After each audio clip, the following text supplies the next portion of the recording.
திருச்சிற்றம்பலம். தென்னாடுடைய சிவனே போற்றி, எந்நாட்டவர்க்கும் இறைவா போற்றி. பூழியர்கோன் வெப்பொழித்த புகலியர்கோன் கழல் போற்றி.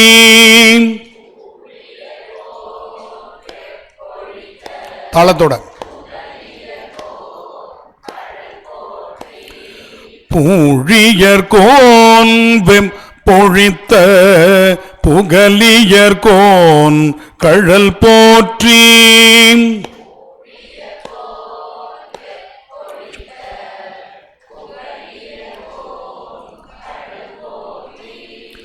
ஆழிமிசை கல்மிதப்பில் அணைந்த பிரானடி போற்றி.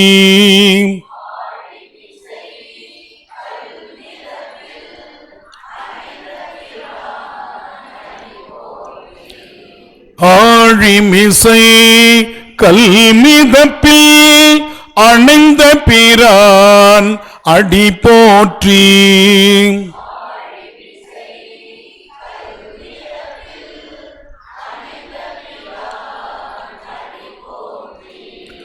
வாழித்திரு நாவலூர் வன்தொண்டர் பதம் போற்றி.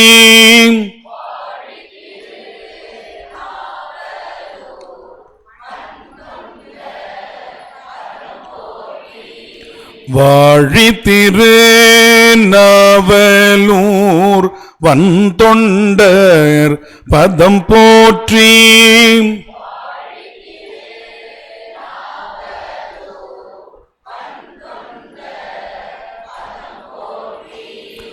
ஊழிமல்லி திருவாத ஊரர் திரு தாழ் போற்றி.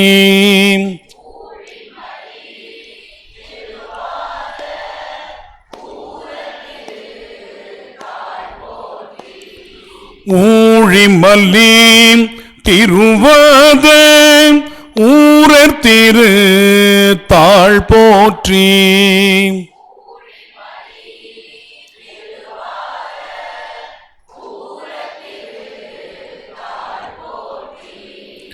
மகிழ்ச்சி.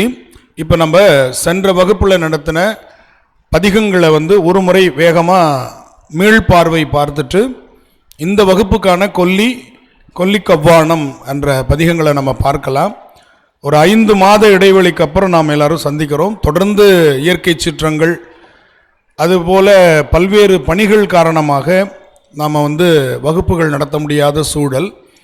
எனவே அதற்கு பொறுத்தாற்ற வேண்டுமாய் உங்கள் அனைவரிடத்திலும் பணிந்து கேட்டுக்கொள்கிறேன். அது என்னுடைய காரணம் அல்ல, இன்னொரு திருமுறை பணி அப்படின்னு இருந்தது. அதுக்கப்புறம் நமக்கு புயல், வெள்ளம், மழை போன்ற இயற்கை இடர்பாடுகளால் நம்ம நடத்த முடியாமல் இருந்தது. எனவே இன்று பெருமான் திருவருள் கூட்டியிருக்கிறது. தொடர்ந்து நாம் பயணிக்க இருக்கிறோம். தமிழிசை வகுப்பு என்பது நம்ம விட்டுற போகிறதில்லை. அதனால் நீங்கள் அதை பற்றி கவலைப்பட வேண்டாம். இந்த 5 மாதங்களும் நீங்கள் கடுமையான தமிழிசை பயிற்சியில் இருப்பீங்க அப்படின்ற நம்பிக்கையில் இல்லையா. ஒரு நாள் கூட நாங்கள் பாடாமல் இருந்தது இல்லையா. நாங்கள் 5 மாதமும் 3 15 150 நாட்களும் நாங்கள் கடும் பயிற்சியில் இருந்திருக்கிறோம் அப்படிங்கிறது நீங்கள் முன்னாடி பாடும்போதே எனக்கு தெரிஞ்சது. அதனால் எனக்கு ஒரு கவலை விட்டது. நான் அடிக்கடி சொல்வது உண்டு, மற்ற கூட்டங்கள் போல இந்த கூட்டம் அல்ல. எல்லா வகுப்புலையும் நான் சொல்கிற ஒரு விஷயந்தான், மற்ற சொற்பொழிவு, கதா காலட்சேபம், சித்தாந்த வகுப்புகள் போல இல்லை. சித்தாந்த வகுப்பு என்பது உபதேச வகுப்பு. அதில் நம்ம கேட்டுட்டு இருக்கணும், அவ்வளோதான். என்றைக்குமே நம்மளை திரும்பி அடுத்த மாதத்தில் நீங்கள் சிவஞான சித்தியார் சுபக்கம் நடத்துங்கன்னு உங்களை யாரும் கேட்க போகிறதில்ல. கேட்பாங்களா? இந்த மாதம் நான் நடத்திட்டேன், அடுத்த மாதம் நீங்கள் நடத்தணும்னு கேட்க மாட்டாங்க. அதே போல் மற்ற வகுப்புகள் எது நடந்தாலும், பெரிய புராண வகுப்பு, திருமந்திர வகுப்பு எது நடந்தாலும் நம்ம கேட்டு கொண்டிருப்போம். ஆனால் இது அப்படி அல்ல. நான் என்ன பாடுறனோ அதை விட சிறப்பாக நீங்கள் பாடணும். அதுதான் இந்த வகுப்பினுடைய மிகப்பெரிய சவால். ஆசிரியரை காட்டிலும் மாணவர் இன்னும் கூடுதல் பயிற்சியோடு பாடணும். அதுதான் ரொம்ப முக்கியம். அந்த ஒரு சவால் இந்த வகுப்புக்கு இருக்கு. அதனால நீங்க ஒவ்வொருத்தரும் வகுப்பு நடைபெறுகிறதா இல்லையான்னு பார்க்க வேண்டிய அவசியமே இல்லை. வகுப்பு என்பது நம்மை நாமே புதுப்பித்துக் கொள்ளுகிற இடம். புதுசா ஒரு பண்ணை தெரிஞ்சுக்கிறது தான் வகுப்பு. தெரிந்த பண்ணை நாம் அடுத்த வகுப்பு வருகின்ற வரை நம்ம பயிற்சி செய்து கொண்டே இருக்கணும். அடிக்கடி ஒரு பழமொழியை நான் சொல்வது உண்டு, பாடிய வாயும் ஆடிய காலும் சும்மா இருக்கக்கூடாது. நீங்க பரதநாட்டியம் ஆடுறவங்களை பார்த்தீங்கன்னா சும்மா இருந்தாங்கன்னா உடம்பு அவங்களுக்கு பருத்து பெருத்து விடும். பரதநாட்டியம் ஆடிக்கிட்டே இருக்கணும். அவங்க ஆட்டத்தை விட்டாங்க அப்படின்னா முடிஞ்சு போச்சு, அவங்க உடம்பு அந்த ஃபார்ம்லேருந்து மாறிடும். ஆடியதுன்னு பரதநாட்டியம் மட்டும் இல்லை, அது விளையாட்டு வீரர்களுக்கும் பொருந்தும். ஒரு நாள் கிரிக்கெட் விளையாடுறதுக்கு ஓராண்டு அவங்க பயிற்சியில் இருந்துகிட்டே இருந்தால் தான் அந்த ஒரு நாள் அந்த கிரவுண்டில் போய் அவங்களால என்ன பண்ண முடியும், விளையாட முடியும். இல்லைன்னா பார்க்குறவன் அப்படியே சர்வசாதாரணமாக சொல்லுவான் அவர் ஃபார்மில் இல்லை அப்படின்றான். அந்த மீதி 364 நாட்கள் அவர்கள் பயிற்சி செய்தே ஆக வேண்டும். அப்ப நினைச்சு பாருங்க, ஒருத்தர் சாதிக்கணும் அப்படின்னா தொடர் பயிற்சி தேவைப்படுகிறது. அதனாலதான் சொன்னேன் மற்ற கூட்டத்திற்கும் இதற்கும் வித்தியாசம் இருக்கிறது அப்படின்னு. நீங்க அதை புரிஞ்சுக்கணும். புரியுதா? அது மாதிரி பாடிய வாயும் சும்மா இருக்கக்கூடாது. முணுமுணுத்து கொண்டாவது நம்ம அந்த பண்ணை என்ன பண்ணணும். ஏன்னா அந்த பண் கேட்டுக்கொண்டே இருக்கும் பொழுதே நமக்கு அந்த பாடலை பாடணும் அப்படிங்கிற ஒரு ஆர்வம் வரணும். கேட்டால் தான் அந்த ஆர்வம் வரும். நம்ம அப்படியே வந்து உட்காந்துருந்தோம்னா அந்த ஆர்வம் வராது. அந்த பண்ணை பாடுறதை கேட்டுக்கிட்டே இருக்கணும். இப்போ இடரினும் தளரினும்ல ஒரு பெரிய சவால். என்ன சவால் அப்படின்னா, சதுஸ்ர நடையிலேருந்து திஸ்ர நடைக்கு வந்து திஸ்ர நடையிலேருந்து திருப்பி சதுஸ்ர நடைக்கு போகணும். இந்த நடையெல்லாம் உங்களுக்கு என்னன்றது நான் உங்களுக்கு பல வகுப்புகளில் சொல்லிட்டேன். திரும்பவும் ஒரு முறை நினைவுபடுத்திக் கொள்ளணும். தக்கதிமி என்ற கட்டுமானத்தில் வந்துச்சுன்னா அது சதுஸ்ரம்னு பேரு. தக்கிட்ட என்ற கட்டுமானத்தில் வந்தால் அதுக்கு திஸ்ரம்னு பேரு. இதெல்லாம் உங்களுக்கு நிறைய சொல்லி இருக்கிறோம். அப்ப இடரினும் தளரினும் பாடும் பொழுது நமக்கு 4-4-4-4 அந்த கட்டுமானம் அமையுது. இதுவோ எம்மை ஆளுமாறு அப்படின்னு பாடும் பொழுது தக்கிட்ட தக்கிட்டன்னு வருது. திரும்ப வாழினும் சாவினும் வருந்தினும் போயின்னு அடுத்த பாட்டை தொடங்கும் பொழுது திருப்பி சதுசரத்துக்கு வரணும். புரியுதா? இப்ப இதுக்கு வந்து நான் ஒரு எளிமையான உதாரணம் சொல்வேன். நம்ம வீட்டில் இன்வெர்டர் வச்சிருந்தோம், பேட்டரி வச்சிருந்தோம்னா கரண்ட் போன உடனே அது எப்போ ஆன் ஆகுது நமக்கு தெரியாது. லைட்டெல்லாம் ஆஃப் ஆகாது, தானே ஆன் ஆகிக்கும். கரண்ட் வந்த உடனே அது தன்னை நிறுத்தி கொண்டு மின்சாரத்தை நேரடியாக கொடுக்கும். இது எல்லாமே பார்த்தீங்கன்னா சதுஸ்ரம் திஸ்ரம் சதுஸ்ரத்துக்கு அருமையான எடுத்துக்காட்டு வீட்டில் இருக்கிற இன்வெர்டர் பேட்டரி தான். எப்போ சேஞ்ச் ஓவர் பண்ணுதுன்னு அதுக்கு தெரியாது. அது நிறுத்தி நிதானமாக 10 நிமிஷம் கழித்து பேட்டரியிலேருந்து கரண்ட் கொடுக்காது. இது நிற்கிறதும் தெரியாது, அது தொடங்குவதும் தெரியாது. அது போல மற்ற சொற்றுணை வேதியனுக்கோ துஞ்சலும் துஞ்சல் இல்லாத பொழுதினும் பரவும் பரிசொன்றுக்கோ அந்த சவால் இல்லை. சதுஸ்ரத்தில் ஆரம்பித்தோம்னா சதுஸ்ரம், திஸ்ரத்தில் ஆரம்பித்தா திஸ்ரம், அவ்வளோதான். தக்கிட்டேன்னு ஆரம்பித்தா அந்த பதிகம் முழுக்க தக்கிட்ட. ஆனால் இது 4 அடி மேல் வைப்பு என்று சொல்லும் பொழுது சதுஸ்ரம் திஸ்ரம் சதுஸ்ரம் என்ற மாதிரி அது வரும். அப்ப அது எப்படி நமக்கு இடரினும் தளரினும் எனதுரு நோய் தொடரினும் உன கழல் தொழுதெழுவேன் தக்கதிமி தக்கதிமி தக்கதிமி தக்கதிமி தக்கதிமி தக்கதிமி தக்கதிமி தக்கதிமி கடல் தனிலமுதோடு கலந்த நஞ்சை மிடரினில் அடக்கிய வேதியனே. இதுவரை என்ன வந்துருச்சு? சதுஸ்ரம். அடுத்து திஸ்ரத்துல அது எப்படி? இப்ப நம்ம சதுஸ்ரத்துல தாளம் போடும்போது இடரினும் தளரினும் எனதுரு நோய் தொடரினும் உன கழல் தொழுதெழுவேன். தாளம் கையை நல்லா உயர்த்தி போட்டீங்கன்னா அந்த சக்கதிமி கரெக்டா வந்துடும். இது ஆதி தாளம் தான். உங்களுக்கு ஆதி தாளம் எண்ணி சொல்லினா பிரச்சனை வரும்ன்றதுக்காக இப்படி சொல்லி கொடுத்துருக்கிறேன்.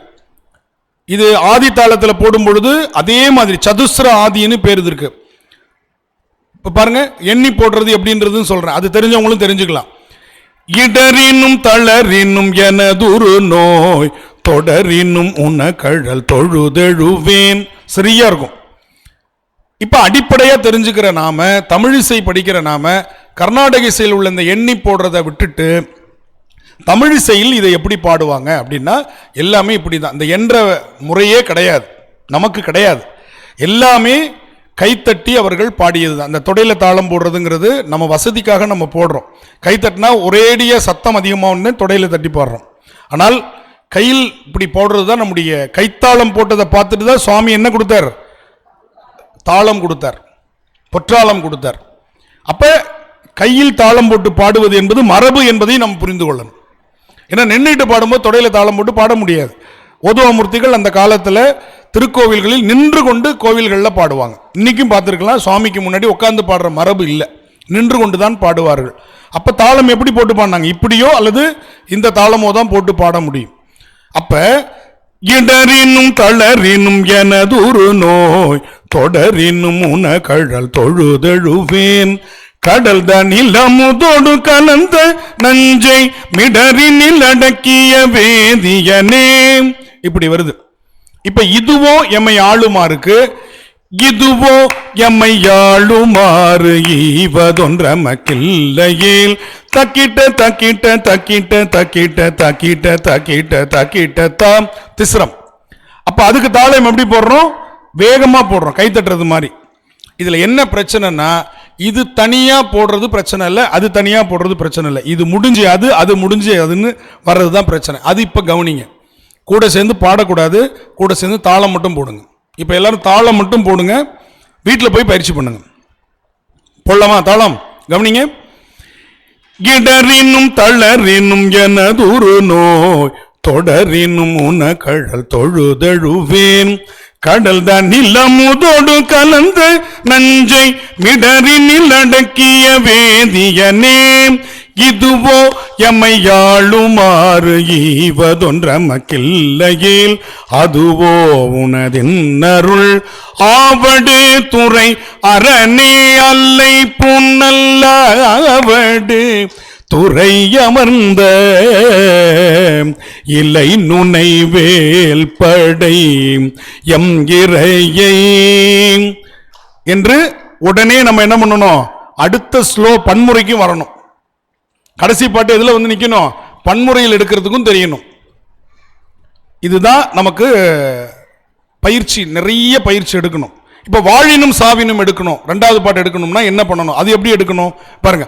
இதுவோ எமையாளுமாறு ஈவதொன்றமக்கில்லையேல் அதுவோ உனதின்னருள் ஆவடு துறை அரணை வாழினும் சாவினும் வருந்தினும் போய் வீழினும் உனகடல் விடுவே நல்லே தாழிளம் தரம் புனல் தயங்கு சென்னி போழிளம் அதி வைத்த புண்ணியனே. இதுவோ எமையாளுமாறு ஈவதொன்றமக்கில்லையேல் அதுவோ உனதின்னருள் ஆவடு துறை அரணே நன்னவிலும் கனவிலும். டக்கு டக்கு டக்குன்னு இந்த சேஞ்ச் ஓவர் மாறணும். இதுதான் பயிற்சி. மெதுவா போட்டுட்டு இருக்கீங்க தாளம், அந்தந்த வேகத்துக்கு ஏற்ற மாதிரி நீங்க தாளத்தை மாற்றிக்கொள்ளணும் அடுத்தடுத்த பாடல் வரும் பொழுது. ஆனால் இது மாதிரி சொற்றுணை வேதியன் சோதிவானவன் பொற்றுணை திருந்தடி பொருந்த கைத்தோள் கற்றுணை பூட்டியோர் கடலில் பாய்ச்சினும் துணையாவது நமச்சிவாயவே துஞ்சலும் துஞ்சலில்லாத பொழுதினும் நெஞ்சகம் நைந்து நினை மின்னாள் தோறும் ஜகமற்றடிவா வந்த குற்றஞ்சமுதை தன அஞ்சழு துமே பரவும் பரிசொன்றறியேன் நான் பண்டே உம்மை பயிலாதேன் இரவும் பகலும் நினைந்தாலும் எய்த நினைய மாட்டேன் நான் கரவில் அருவி கமுகுண்ண தெங்கங்குலை கீழ் கருப்பாலை அரவம் தீரை காவிரி கோட்டத்து ஐயாருடைய அடிகளோ. தக்கிட்ட தக்கிட்ட தக்கிட்ட தக்கிட்டன்னு தொடங்குனீங்கன்னா இது எல்லாமே தக்கிட்ட தான், தக்கதுமே வராது. ஆனால் இடரினும் தளரினும் மட்டும் தக்கதைமி தக்கிட்ட ரெண்டும் வரும். இந்த பாட்டு பாடினா இப்படி வேர்க்கணும். உங்களுக்கு வேர்க்கலை அப்படின்னா ரொம்ப சுகமா பாடுறீங்கன்னு அர்த்தம். அது கொல்லிப்பண் பாடலாம், காந்தாரம் பாடலாம், கொல்லிக்கவ்வானம் பாடலாம். பாருங்க எப்படி வேர்த்து கொட்டுது பாருங்க. ஏன்னா பாடுற பண் அவ்வளோ உஷ்ணத்தை வெளியில உமிழும். காந்தார பஞ்சமம் பண்ணோம்னா அவ்வளோ உஷ்ணம் வெளியேறும், அவ்வளவு நல்லது. உங்களுக்கு வந்து உடம்புல வந்து ஒரு கலகலப்பு இருக்கும், பாடி முடித்த உடனே அப்பாடான்னு இருக்கும், ஒரு வெயிட் குறைஞ்ச மாதிரி இருக்கும் உடம்புல. அந்த அளவிற்கு இந்த பாடலுக்கு வந்து நம்ம எடுக்கணும். இன்னும் பன்முறையில் பாடும் பொழுது இன்னும் அதிகமான எனர்ஜி தேவைப்படும், சுத்தாங்கமாக பாடும் பொழுது இன்னும் அதிக எனர்ஜி தேவைப்படும். அப்படி அந்த நிலைக்கு நீங்க வரணும். அதுதான் வந்து பரவும் பரிசு ஒன்று அறியேன் பண்டே உம்மை பயிலாதேன் இரவும் பகலும் நினைந்தாலும் எய்த நினைய மாட்டேன் நான் கரவில் அருவி கமுகு உண்ணே தெங்கும் குலை கீழ் கருப்பாலை அரவம் திரை காவிரி கோட்டத்து ஐயாறு ஐயாறு ஐயாறு ஐயாறு ஐயாறு உடைய அடிகளோ. இப்படி வரும். இது அனுபவமா பாடுற பண். இதுல வந்து கீழே இறங்குற வேலையே கிடையாது. இந்த பண் கீழே இறங்காது, புரியுதா? ஆடு மாதிரி. ஆடு வந்து மலை மேலே ஏறிடும், இறங்குறதுக்கு பயப்படும். அதுபோல் இந்த பண் கட கட கட கட கட கட கடன்னு மேலே போயிடும், இறங்கவே முடியாது. அப்படி ஒரு பண். இதை நீங்கள் நல்லா பயிற்சி பண்ணணும், சரியா? இன்னைக்கு நீங்கள் பாடினது எனக்கு ஒரு 50% உண்மையிலேயே நல்ல சந்தோஷம்தான், இல்லைன்னு சொல்லலை. இடரினும் தளரினும் மட்டும் ஒன்று. இன்னொன்று, இந்த இடது பக்கம் இடதுசாரி வலதுசாரி நாட்டில் எப்பயுமே சிக்கல் தானே. அதனால் இந்த இடதுசாரி வலதுசாரி தொடங்குறதுல கொஞ்சம் பிரச்சனை இருந்தது. அந்த இன்பேலன்ஸ் ஆச்சு. ஒருத்தவங்க வேகமாக தொடங்கினாங்க, ஒருத்தவங்க மெதுவாக தொடங்கினாங்க. அதுதான் அது நமக்கு கூட்டமைப்பாக நம்ம பயிற்சி பண்ணாததுனால. நீங்கள் அப்படிலாம் யோசிக்கும். நாம் தனித்துவமாக பாடுறதுக்கு பழகிட்டா போதும். அதுதான் இந்த தமிழிசை வகுப்பு. இங்கேருந்து அப்படியே கூட்டமாக போய் நம்ம எங்கேயுமே பாட போகிறதில்ல. அது நம்ம சத்சங்கத்தில் பாடுறதுக்கு மட்டும்தான். மற்ற எல்லா இடத்துலையும் நீங்கள் தனித்தனியாக போகிறீங்க, பாட போகிறீங்க. ஏன்னா திருவாசகம் முற்றோதலுக்கும் இதற்கும் நிறைய வேறுபாடு உண்டு. அடிக்கடி நான் சொல்லுவது உண்டு. திருவாசகத்தை முற்றோதல்ல ஒரே ஒரு டைரக்டர் இருப்பார், மற்ற எல்லாம் ஸ்லீப்பர் செல்ஸ். அந்த டைரக்டர் அன்னைக்கு லீவ் போட்டாரு, ஸ்லீப்பர் செல்ஸ் எல்லாம் விழுந்துடும், ஒன்றுத்துக்கும் பாட தெரியாது. அவர் அந்த 2 வரி எடுத்து கொடுத்தாருன்னா அடுத்த 2 வரி இவங்க பாடுவாங்க. அவர் தண்ணி தாகமா இருக்குன்னு அவர் குடிச்சாருன்னா இதுங்க எல்லாம் நின்றுடும் அப்படியே. அப்புறம் அவர் தண்ணி குடிச்சதுக்கு அப்புறம் ஆரம்பிக்கும் போது திருப்பியும் ஆரம்பிப்பாங்க. இது வந்து நீங்கள் எல்லா திருவாசகம் முற்றுவதிலையும் பார்க்கலாம். 2 பேர் 3 பேர் மட்டும் தான் விஷயம் தெரிஞ்சவங்களா இருப்பாங்க. அவர் கடைசி வரையும் சொல்லிக் கொடுக்க மாட்டாங்க. இந்த ஸ்லீப்பர் செல்ஸுக்கு என்றைக்குமே கிடைக்காது. அந்த 100 பேரோ 150 பேரோ அந்த 3 பேரை நம்பியே வாழ்ந்துட்டு இருப்பாங்க. அதனால ஒரே ஒருத்தர் அதுலேருந்து நீங்கள் பிரித்து கொண்டு வந்து ஒரு திருவாசகத்திலேருந்து ஒரு 25வது பதிகத்தை எடுத்து இதை பாடுங்கன்னு சொல்லுங்க, பாட முடியாது அவங்களால.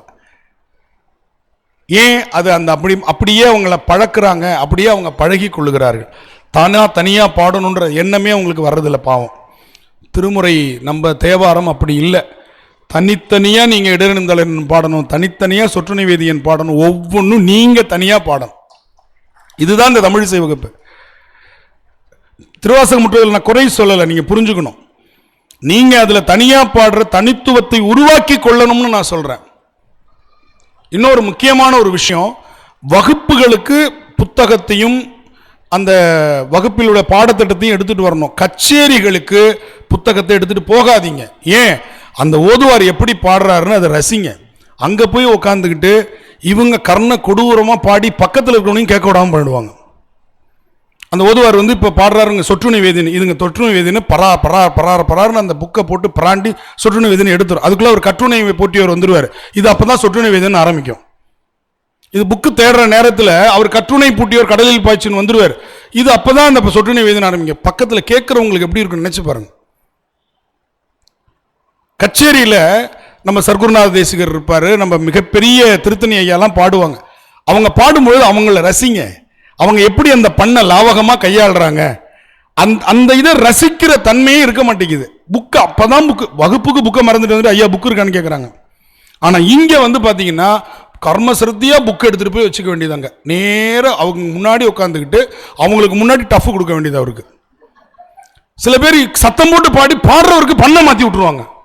நிறைய ஓதுவார்கள் பண்ண மாற்றி பாடுறதுக்கு காரணம் இந்த எதிரில் உட்காந்துட்டு புக்கை வச்சு பாடுறாங்க பாருங்க. நான் ஓதுவார்களை குறைய சொல்ல மாட்டேன்.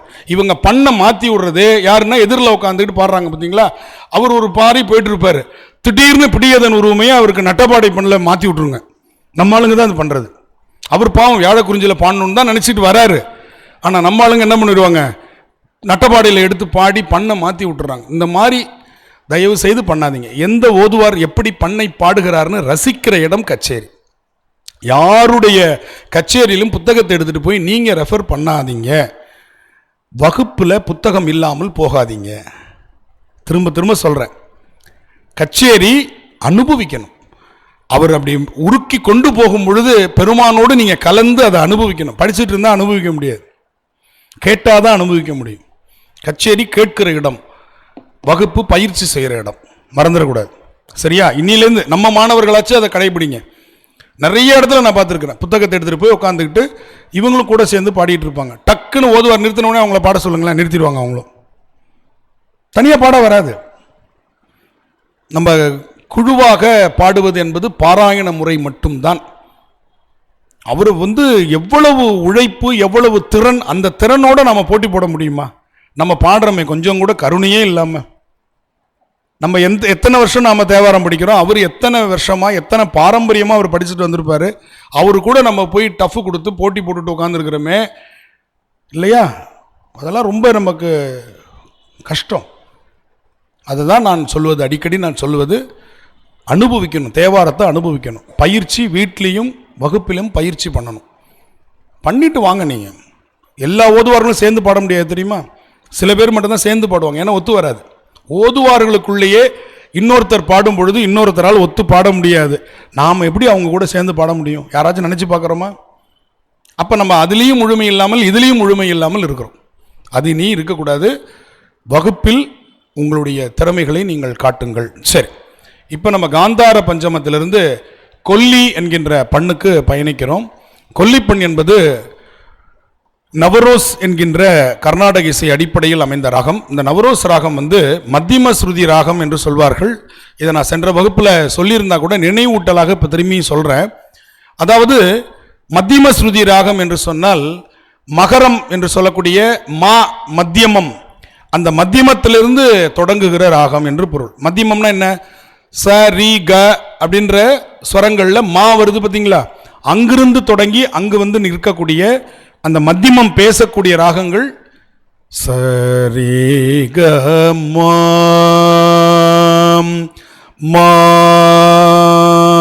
இதான் அதனுடைய ஸ்வரம். அதை அந்த காலத்தில் என்ன பண்ணுவாங்கன்னா, மத்தியம ஸ்ருதி ராகங்களில் உடைய பாடல்களை படிப்பதற்கு முதல்ல மா என்ற எழுத்திலே தொடங்கக்கூடிய பதிகங்களை சொல்லிக் கொடுப்பாங்க. மண்ணில் நல்ல வண்ணம், மந்திரமாவது நீரு, மாதர்பிறை கண்ணியானை, மானி நேர்விழி மாதராய், இது மாதிரி மாலையே தொடங்குறது. அப்ப மத்தியம ஸ்ருதி அவங்க குரல்ல ஸ்ருதி சேர்த்து கொள்வதற்கு என்ன பண்ணுவாங்கன்னா, அப்படின்னு இம் தானே சொல்லுவோம். அப்ப மா என்ற எழுத்தே வரும் பொழுது இம் கூட்டல் ஆ என்பது மா. அப்ப மா என்று அது தொடங்கும் பொழுதே அந்த இம் என்னாகும்? மத்தியமத்தோடு சேர்ந்து வருவதற்கான வாய்ப்பு இருக்கு. இதுதான் ரகசியம். இப்ப மண்ணில் நல்ல வண்ணம் வாழலாம் வைகளும் எண்ணில் நல்ல கதிக்கு யாதும் ஓர் குறைவில்லை கண்ணில் நல்லகுதுரும் கழுமல வளநகர் பெண்ணில் நல்லாளோடும் பெருந்தகை இருந்ததே.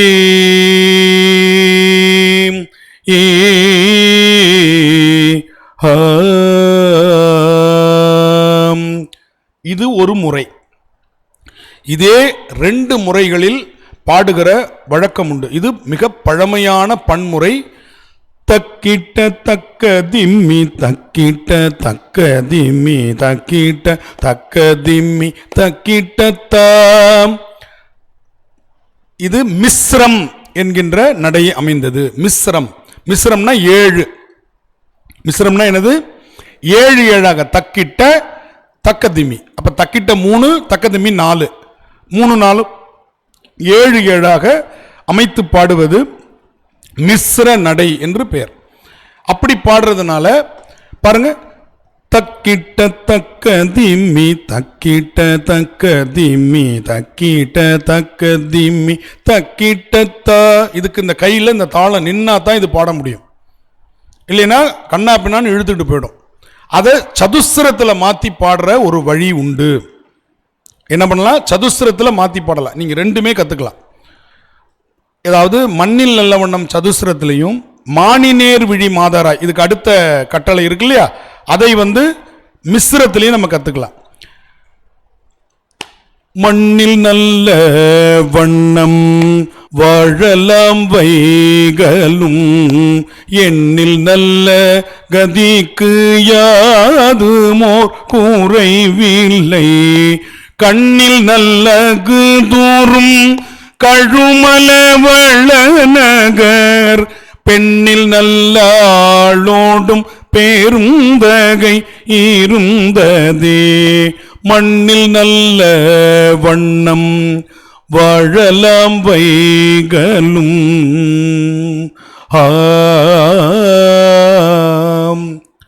இது எளிமையான சதுஸ்ரம். புரியுதா? பள்ளமா ஒரு தட்டு போட்டுட்டு இங்கிருந்து ஆரம்பிக்கிறோம். இப்போ அதை நம்ம பாடுறதை மட்டும் இப்போ பாடுங்க, அதுக்கப்புறம் அதை புரிஞ்சுக்கலாம். இதுக்கு பேர் அதீத எடுப்பு, அநாகத எடுப்பு, சம எடுப்புன்னு 3 விதமாக தாளத்தில் எடுக்கிற முறைகள் உண்டு.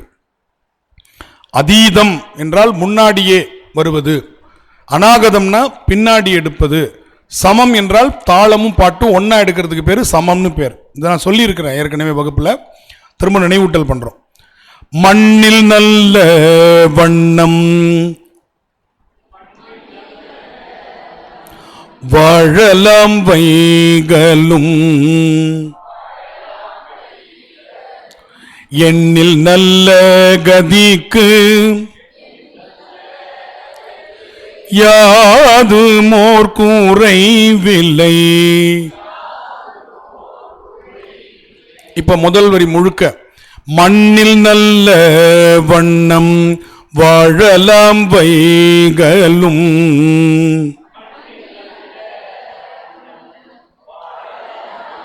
சத்தமா, எண்ணில் நல்ல கதிக்கு யாது மோர் கூரைவில்லை.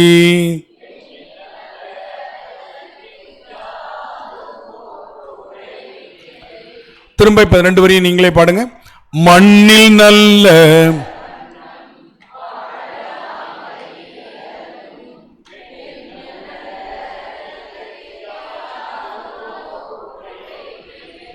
கொஞ்சம் இன்னும் டெம்போ குறைச்சி, கொஞ்சம் வேகமாக போகுது, இன்னும் கொஞ்சம் டெம்போ குறைச்சி பாடுங்க. பாடுங்க. மண்ணில் நல்ல வண்ணம்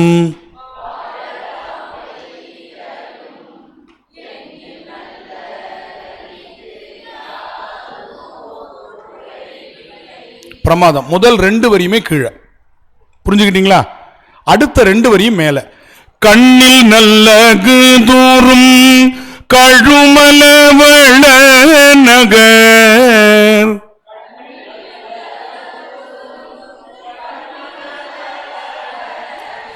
பெண்ணில் நல்லாளோடும் பேருந்தகை இருந்ததே.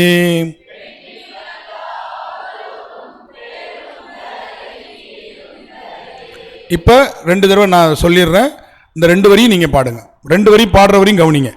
கண்ணில் நல்லகு தூரும் கழுமல வளநகர் பெண்ணில் நல்லாளோடும் பேருந்தகை இருந்ததே.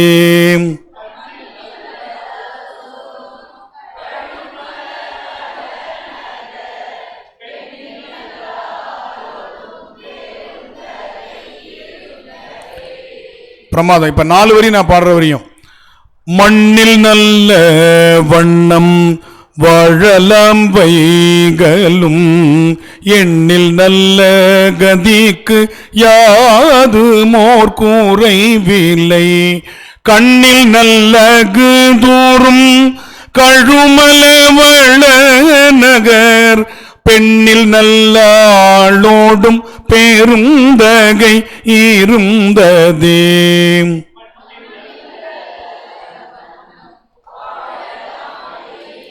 சத்தமா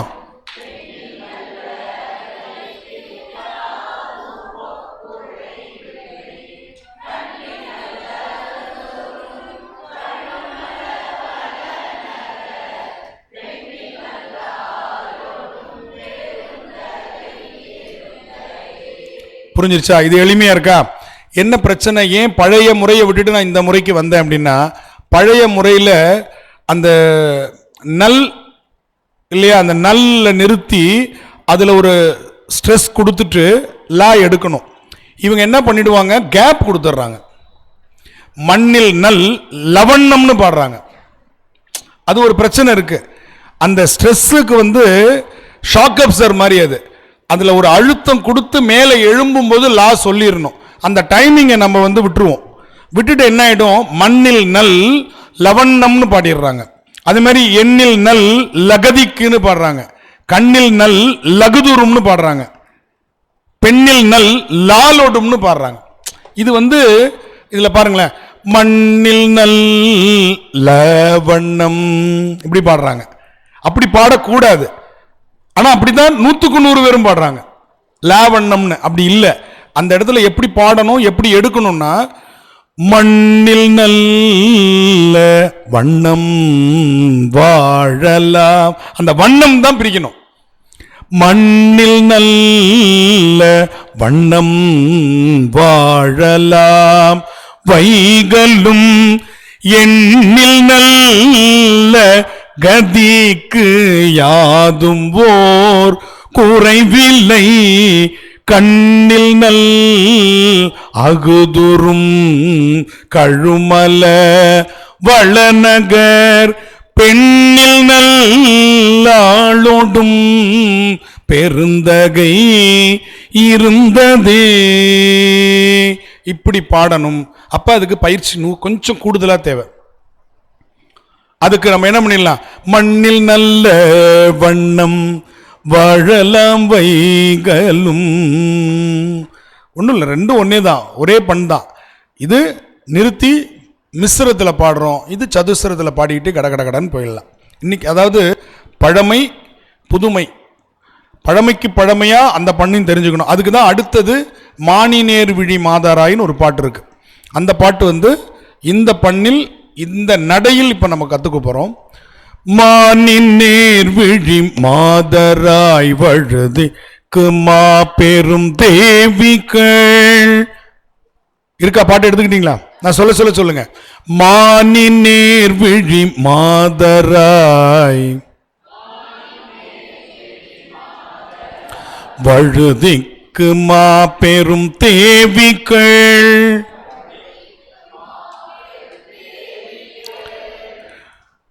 மானின் நேர் விழி மாதராய் வழுதிக்கு மா பெரும் தேவிகள்.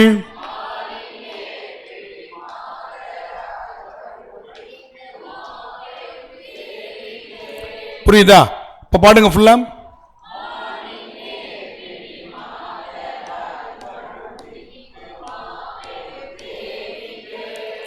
பானல் வாயோரு பாலன் நீங்கிறவன் என்று நீ பரிவெய்திடேல்.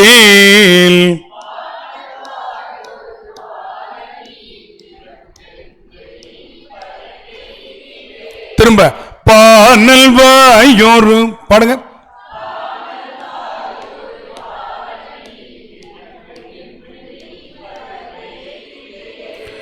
ஆனை மாமலை ஆதியாய இடங்களில் பல அல்லல் சேர்.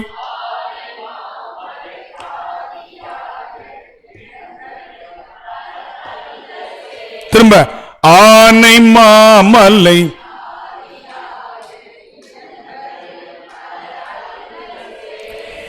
ஈனர்கட்களியே நலேன் திரு ஆலவாய் அரண் நிற்கவே.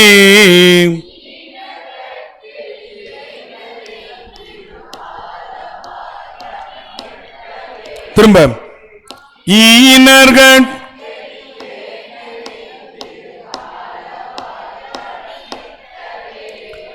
ஆலவாயர நிற்கவே.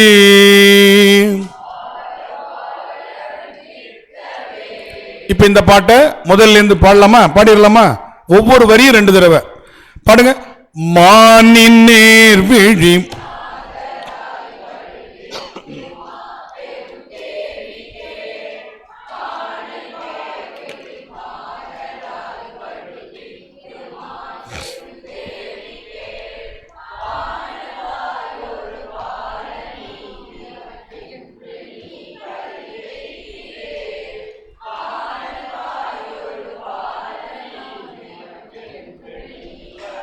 வேகமா போகுது. 2வது லைன் வேகமா போயிடுது. ஆனை மாமலை ஆதியாய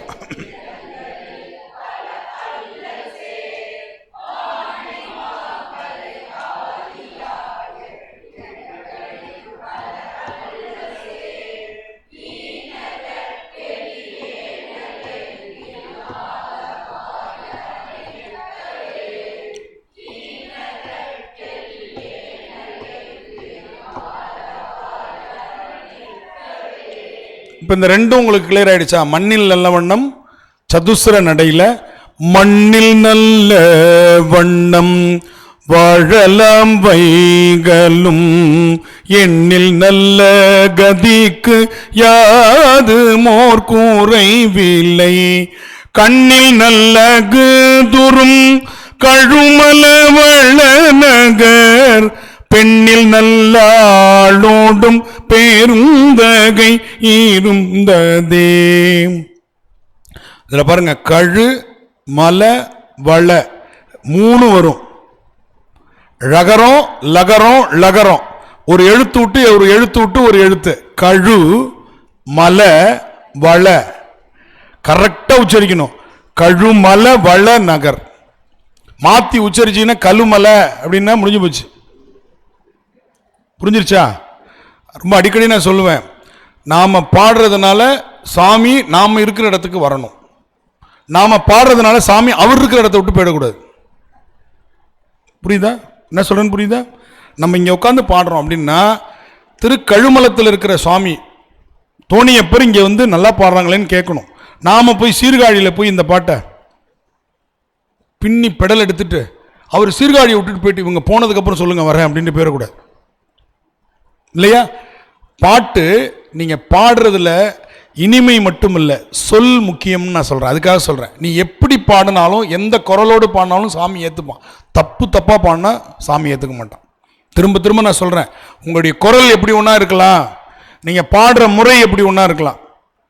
சொல்றது புரியுதா? நான் என்ன அர்த்தத்தில் சொல்றேன்? ஆனால் சொல் தவறாக போயிடக்கூடாது. எழுத்து ரொம்ப முக்கியம். ஒவ்வொரு எழுத்தும் மந்திரம். அதை மட்டும் நீங்க தவறா உச்சரிச்சிடக்கூடாது. உங்களுக்கு குரல் சரியில்லை, கோழை மிடராக கவி கோளும் இலவாக. கவிதைன்னா உனக்கு என்னன்னே தெரியாது. இசை கூடும் வகையால்னார். பண் உங்களால் எவ்வளவு தூரம் அந்த பண்ணை பாட முடியுமோ அந்த அளவுக்கு பாடுங்க போதும். இசை கூடும் வகையால் ஏழை அடியார் யாவை சொன்ன சொல் மகிழும் ஈசன். சொன்ன சொல், ஆனா அந்த சொல் குறைவா இருக்கக்கூடாது. சொல் உச்சரிப்பு தவறாயிடக்கூடாது. உச்சரிப்புக்குத்தான் மந்திர ஆற்றல் உண்டு. நீங்க பாத்தீங்கன்னா இன்னமும் இவ்வளவு தமிழ் வழிபாடுகள், இவ்வளவு தமிழ் குடமுழுக்குகள், இவ்வளவு தமிழ் புதுமனை புகழாக்கள் நடந்து கொண்டிருந்தால் கூட அந்த வேத மந்திரத்துக்கு இருக்கிற இது குறையாம இருக்கு. ஏன்? அந்த ஒலி உச்சரிப்பில் அவங்க என்ன பண்றாங்க, கொஞ்சம் கூட காம்ப்ரமைஸ் பண்ணிக்க மாட்டாங்க. அதனால தான் திருவையாற்றில் ஒலி சிறந்த வேதியர் வேதமும்னர். அந்த வேதமே எதனால சிறந்திருக்கான்? ஒலியால் சிறந்திருக்கிறது. அந்த ரிதம் மாற்றவே மாட்டாங்க. கோடி ரூபாய் கொடுத்தாலும் எனக்கு வந்து இதை வேற மாதிரி மாற்றி சொல்லுனா உச்சரிக்க மாட்டாங்க. அப்ப அந்த அளவிற்கு நாம திருமுறையை பாடினாத்தானே அந்த பலன். இப்ப புரியுதா? அவங்க ஏன் இன்னமும் மதிக்கப்படுகிறார்கள், ஏன் அவர்களை இன்னும் நாம் கொண்டாடுகிறோம் புரியல நமக்கு. அவங்க என்ன வேதம் சொல்றாங்கன்னு புரியல. ரிக்கா, யஜுரா, சாமமா, அதர்வனமா எதுவுமே நமக்கு தெரியுமா? இது கும்பாபிஷேக மந்திரமா இல்ல கிரகப்பிரவேச மந்திரமா? எதுவுமே நமக்கு தெரியாது. ஆனால் அந்த ஒலி நம்ம உட்கார வைக்குது. பார்த்தீங்களா? புரியுதோ புரியலையோ, ஆனால் புரிந்த தமிழில் அந்த ஒலி சிறந்தால் இன்னும் என்ன பலன் கிடைக்கும்னு யோசிச்சு பாருங்க. மொழியும் புரியும், அந்த ஒலியும் உங்களுக்கு, அந்த ரிதம் மாறவே கூடாது. அழகாக அப்படியே போயிட்டு இருந்துச்சுன்னா அது அப்படியே வைப்ரேஷன், பாசிட்டிவ் வைப்ரேஷனை கொடுத்துக்கிட்டே இருக்கும். நம்மளை சுற்றி ஒரு ஆறாவை ஏற்படுத்திக்கிட்டு போயிட்டே இருக்கும். அதனால தான் பாடுறவங்களுடைய முகம் பொலிவாகி கொண்டே இருக்கிறது. அது ரொம்ப முக்கியம். பாட பாட பாட பாட முகம் பொலிவாகும். அது என்னன்னா, அந்த உள்ளத்தில் உண்மை ஒளி உண்டாகில் வாக்கினிலே ஒளி உண்டாகும்ன்றான் பாரதி. உள்ளத்தில் அந்த உண்மையான ஒளி உண்டாச்சுன்னா வாக்கில் அந்த ஒளி வரும். வாக்கில் வந்துச்சுன்னா எல்லாருடைய நோக்கிலும் அந்த ஒளி தெரியும். ஏன் ஞானிகள் எல்லாம் போட்டால் பின்னாடி ஒளிவட்டம் போடுறோம் அப்படின்னா, அவங்களுடைய பாசிட்டிவ் ஆரா அது அவங்களுடைய உடம்புலேருந்து வெளிப்படுது. அதை நம்ம விசிபிளாக காட்டுறதுக்காக ஒரு ஒளிவட்டம் போட்டு நம்ம காட்டுறோம். அது ஒளிவட்டம்லாம் இல்லை, அவங்களுடைய பாசிட்டிவ் ஆரா. நேரு அந்த உடன்பாட்டு சிந்தனை இருக்குல்லையே, அது வளர்ந்து வளர்ந்து வளர்ந்து அது எந்த அளவுக்கு உங்களுடைய ரேடியேஷனை அதிகப்படுத்துறீங்களோ அந்த அளவுக்கு உங்களுக்கு பகை உள்ள வராது, துன்பம் உள்ள வராது, கவலை உள்ள வராது. அந்த ரேடியேஷன் குறைய குறைய குறைய எல்லாம் தொத்திக்கும். எப்போ உங்களுக்கு இந்த பாசிட்டிவ் ஆரான்னு சொல்லக்கூடிய உடன்பாட்டு சிந்தனை வைப்ரேஷன் குறையுதோ அப்போ எல்லா கவலையும் அதில் ஈஸியாக உள்ள நுழைஞ்சிடும். ஞானிகள்லாம் அந்த ரேடியேஷனை அதிகப்படுத்திக்கிட்டே இருப்பாங்க. அதனால தான் சித்தர்கள் ஞானிகள் கோவில்களுக்கெல்லாம் நம்ம போனால் நமக்கு ஏன் ஒரு அமைதி கிடைக்குது, கோவிலுக்கு போனால் ஏன் நமக்கு அமைதி கிடைக்குதுன்னா ஞானிகளுடைய ஆரா அங்கே இருக்குது, அவங்களுடைய பாசிட்டிவ் வைப்ரேஷன்ஸ் அங்கே இருக்குது. அதை நம்ம சுவாசிக்கும் போது நமக்கு அது கிடைக்குது. எவ்வளோ பெரிய விஷயம் பாருங்கள். அது நல்ல பேச்சில் இருக்கும், நல்ல பாட்டில் இருக்கும், நல்ல இசையில் இருக்கும், நல்ல கலையில் இருக்கும், எதில் வேணாலும் இருக்கும் அந்த பாசிட்டிவ் ஆரா. உங்களை எது ஒரு இடத்துல நிற்க வைக்குதோ அது மிகப்பெரிய சக்தி வாய்ந்த இடம்னு அர்த்தம். அதுதான் உண்மையிலே சக்தி பீடம். உங்களை ஒரு நிற்க வச்சிடணும், நகர விடாமல். ஒரு பாட்டு கேட்கலான்னு வந்தங்கய்யா, கச்சேரி முழுக்க கேட்டு போனேன்னு சொல்லுவாங்க சில சமயம். ஒரு பாட்டு தான் கேட்க வந்தேன், எனக்கு நேரம் அவ்வளோதான் இருந்துச்சு. அப்போ மற்ற எல்லாத்தையும் கேன்சல் பண்ணிட்டு நிற்கிறாங்க பாருங்கள். கோவிலில் சில சமயம் கோவிலில் பாடும் பொழுது அர்ச்சனை பண்ண வந்தவங்க மறந்துடுவாங்க, உட்காந்து கேட்பாங்க. அந்த மாதிரி அந்த பாசிட்டிவ் எண்ணத்தை அவங்களுக்கு ஏற்படுத்துறது இருக்கு பார், அந்த அளவிற்கு அந்த ஒலி, அந்த ரிதம் சரியா உச்சரிப்பு சரியா பண்ணிட்டீங்கன்னாவே 50% தேவாரம் உங்களுக்கு வந்துருச்சுங்க. 50% ஒலியை கரெக்டாக தமிழ் உச்சரிப்பு, இவ்வளவுக்கு இதுக்கு இதுதான் மாத்திரை அளவு, இதற்கு இவ்வளவுதான் மாத்திரை அளவு, இதை இப்படி உச்சரிக்கணும், இதை இப்படி உச்சரிக்கணும், அதை சரியா பண்ணிட்டீங்கன்னா 50%. மீதி 50% பெருமான் கொடுத்துருவான். இந்த முயற்சி 50% நீ எடு, பண் கொடுக்க வேண்டியது நான் இல்லை, பெருமான் கொடுப்பான். அவன் சொல்லி கொடுத்துருவான் உனக்கு, ஏய் இதை இப்படி பாடு, இதை இப்படி பாடு, நீட்டு, இதை குறை அப்படின்னு அவன் சொல்லி கொடுத்துருவான். உனக்கு அந்த பண் கூட்டிகிட்டு போவோம், கையை பிடிச்சி கூப்பிட்டு போவோம். அதுதான் நம்ம கற்றுக்க வேண்டிய ஒன்று. சரியா? அடுத்தது நம்முடைய திருநாவுக்கரசருடைய தேவாரத்துக்கு வந்துடலாம். அவருடைய கொல்லிப்பண், அவர் தான் அதில் மிகப்பெரிய ஆகச்சிறந்த வல்லுனர். கொல்லிப்பண் அதிகமாக பாடினவர் யார்? திருநாவுக்கரசர். அவருடைய முதல் பாட்டு உங்கள் எல்லாருக்கும் தெரிஞ்சது தான், கூற்றாயினவாறு. அவருடைய கொல்லி என்பது அதற்கு பின்னாடி அவரே பாட முடியல, அதான் உண்மை. நான் அடிக்கடி சொல்லுவேன், தோடுடைய செவியன் மாதிரி நட்டப்பாடு திருஞான சம்பந்தரே பாடலை, பித்தா பெரைசூடி மாதிரி இந்தளம் நம்பி ஆரூரரே பாடலை, கூற்றாயனவாறு மாதிரி கொல்லி திருநாவுக்கரசரே பாடலை. ஏன்னா இது மூன்றும் பீடுடை தேசிகன் பேரருளாகும் என்று திருமுறை கண்ட புராணம் சொல்லுது. பெருமானுடைய திருவருளால் வந்தது, அதனால அதுக்கு மட்டும் தனியாக ஒரு அடையாளம் இருக்கு. நீங்க கூற்றாயனவாறு மாதிரி கொல்லிப்பண் காட்டுங்க எனக்கு, திருநாவுக்கரசர் தேவாரத்தில் இருக்காது. விருத்த கொல்லி பாடியிருக்காரு, நேரிசை கொல்லி பாடியிருக்காரு, எத்தனை கொல்லிப்பண்ணில் அவர் பாடியிருக்கார். அதே அதிகை விரட்டானத்தில் கொல்லிப்பண் பாடியிருக்கார், அதே அதிகை விரட்டானத்தில் பாடியிருக்கார். ஆனால் கூற்றாயனவாறு மாதிரி வரல. எனவே இந்த கூற்றாயனவாறு இப்போ நம்ம பார்க்குறோம், உங்களுக்கு எல்லாருக்கும் தெரிந்த பாடல் தான். இதில் பாராயண முறை பாடுகிற வழக்கம் இல்லை. அப்படி பாடினாங்கன்னா அது அந்த சூழல் தெரியாமல் பாடுகிறார்கள் என்று பொருள் எடுத்துக்கொள்ள வேண்டும். ஏன்னா வயிற்று வலியோடு அவர் பாடினார். அவருக்கு தான் வயிற்று வலி, நமக்கு என்னன்னு நினைக்கக்கூடாது. திருமுறைகள் அந்த காலத்துக்கு தான், அப்போ இந்த காலத்துக்கு இல்லைன்ற மாதிரி ஆயிடும் இல்லையா? இன்றும் திருமுறைகள் அந்த சக்தி படைத்தவை என்று நம்பினோம் என்று சொன்னால் நீங்கள் திருநாவுக்கரசராகவே மாறினா தான் உங்களால் அதை சரியா பாட முடியும். அப்ப திருநாவுக்கரசர் இதை எப்படி பாடியிருப்பார்? பிரிதின் நோய் தன்னோய் போல் போற்றா கடை. அப்ப அப்பர் பெருமான் எப்படி அனுபவிச்சு பாடியிருப்பார். அந்த அனுபவத்தோடு பாடுறதுனால கூற்றாயனவாறு பதிகத்துக்கு மட்டும் பாராயண முறை கிடையாது, பன்முறை மட்டும்தான். அதை மெதுவாக தான் பாடணும். வைத்தொலியோடு அதிகமாக பாடினா என்னத்துக்கு ஆகும்? வேக வேகமாக பாடினா இன்னும் அதிகமாக போயிடும். சரி, இப்போ பாடலாமா? திருச்சிற்றம்பலம். கூற்றாயினவாறு விலக்ககிலீர். பாடுங்க.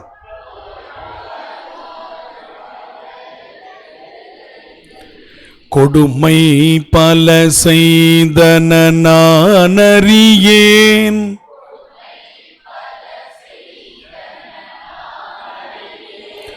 கூற்றாயினவாறு விலக்ககிலீர். கொடுமை பல செய்தன நானறியேன்,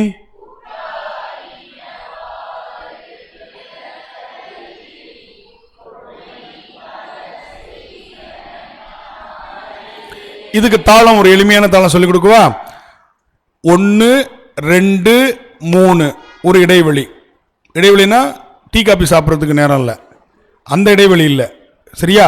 கொஞ்சம் நிறுத்திட்டு அடுத்த 1 2 3 சரியா தாளம் வந்துட்டு இருக்கும். இப்போ நான் தாளத்தோட பாடுறேன் பாருங்க, நீங்க தாளம் போடுங்க பாருங்க. கூற்றாயினவாறு விலக்ககிலீர். கொடுமை பல செய்தன நானறியேன். ஈஸியா இருக்கா அந்த தாளம்? இந்த தாளம் நல்லா இருக்கா? இந்த மாதிரி புதுசு புதுசாக கண்டுபிடிச்சு சொல்றேன், எப்படியாவது நீங்க பாடணும்னு. தயவு செய்து பாடுங்க. இது ஆதி தாளங்க, அதுவும் அதீத எடுப்பு ஆதி. எவ்வளவு கஷ்டம் தெரியுமா? இந்த ஆதி தாளமா இதை போட்டு பாடி பாருங்க, எல்லாருக்கும் தாளம் தப்பு தப்பா வரும். ஏன்னா இது அதீத எடுப்பு ஆதி. இதுல யாருமே பாடுறதில்லை இன்னைக்கு. இதுல யாருமே இந்த அதீத எடுப்பு ஆதி பாடுறதில்லை. பாட்டு முன்னாடி வரும், கூ இட்டுக்கு அப்புறம் தாளம் வரும். பாருங்க. கூற்றாயினவாறு விலக்ககிலீர். கொடுமை எங்க தாளம் வருது? மையில தான் விழும் தாளம். கொடு இங்க வந்துடும், மை இங்க வரும்.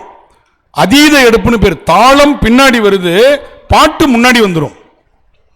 இவ்வளவு கஷ்டமான ஒரு தாளம் இதுவரை நீங்க கத்துக்கிட்ட தாளத்தோட எளிமையா நான் போட்டு வச்சிருக்கேன். இதான் என்னுடைய ஹோம்ஒர்க். இது எப்படி நம்ம எளிமையா சொல்லி கொடுக்கிறது? இப்ப பாருங்க, 3 முறை போட்டுவாங்க, உங்களுக்கு பிரச்சனையே வராது. கூற்றாயினவாறு விலக்ககிலீர். கொடுமை பல செய்தன நானறியேன். பாருங்க. கூற்றாய்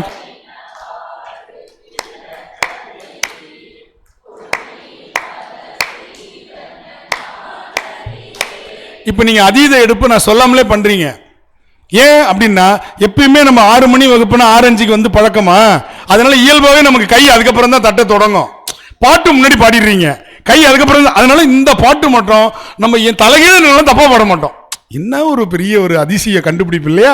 இந்த பாட்டு மட்டும் ஏன் உங்களுக்கு எளிமையா தாளம் வருது அப்படின்னா, இயல்பாவே நம்ம தாமதமா வந்து பழக்கமானதுனால பாட்டு முன்னாடி வந்துடும் எப்பொழுதுமே. அதுக்கப்புறம் ஒரு தாளம் போடலைன்னா திட்டுவாரேன்னு அப்புறம் தான் ஞாபகத்துக்கு வரும். அப்புறம் தாளத்துல இருந்து சேர்க்கிறீங்களா, சரியா அதீத எடுப்பு வந்துருது பாருங்க. இதே இப்ப தாளம் போட்டுட்டு பாட்டு ஆரம்பின்னா முடிஞ்சு போச்சு. பக்கத்தில் அப்படியே பார்த்து நம்ம மேட்ச் பண்ணிட்டே இருப்போம். சில பேருக்கு கண்ணே இப்படியே போயிடுது, இப்படியே போயிட்டு இருக்கும். ஏன்னா அவங்க என்ன தாளம் போடுறாங்கன்னு அது தப்பு தப்பா போட்டுட்டு உட்காந்துருக்கும். அதை பார்த்து திருத்து, என் கையை பார்த்து திருத்தணும்னு திருந்தல, பக்கத்தில் இருக்கிறவங்களை பார்த்து திருத்தணும்னு நினைச்சுக்கிறவங்க. இப்ப பாருங்க, இதுல நம்ம இப்ப பாட்டை முதல்ல கூற்றாயி பார்த்தீங்களா, தாளம் லேட்டா வருது பாருங்க. ஏன்? நம்ம லேட்டா வந்து பழக்கம் ஆயிடுச்சா, அதனால இந்த பாட்டுக்கு தாளம் பிரமாதமா செட் ஆகும். ரைட், பண்ணலாமா? கூற்றாயினவாறு விலக்ககிலீர். கொடுமை பல செய்தன நானறியேன். பாடுங்க. கூற்றா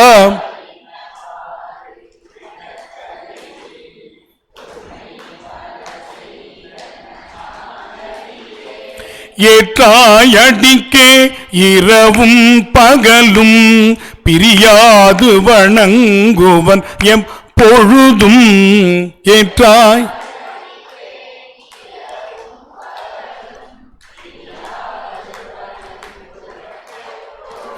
இந்த ரிதம் சரியா இருக்கணும், வேகமா கை தட்டுற மாதிரி இல்லை, ரிதம் இப்படியே போயிட்டு இருக்கணும். ஏற்றாய் அடிக்கே இரவும் பகலும் பிரியாது வணங்குவன் எப்பொழுதும்.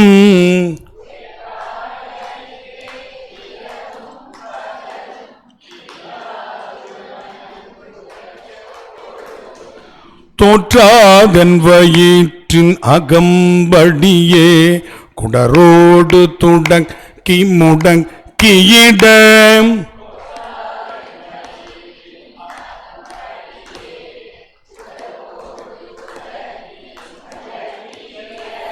தோற்றாதன் வயிற்றின் அகம்படியே குடரோடு துடங்கி முடங்கியிட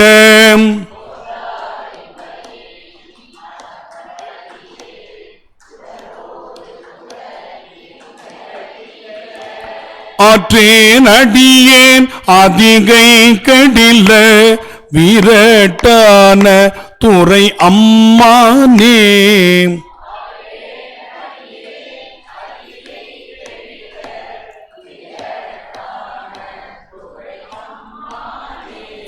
ஆற்றேன் அடியேன் அதிகை கடில விரட்டான துறை அம்மானே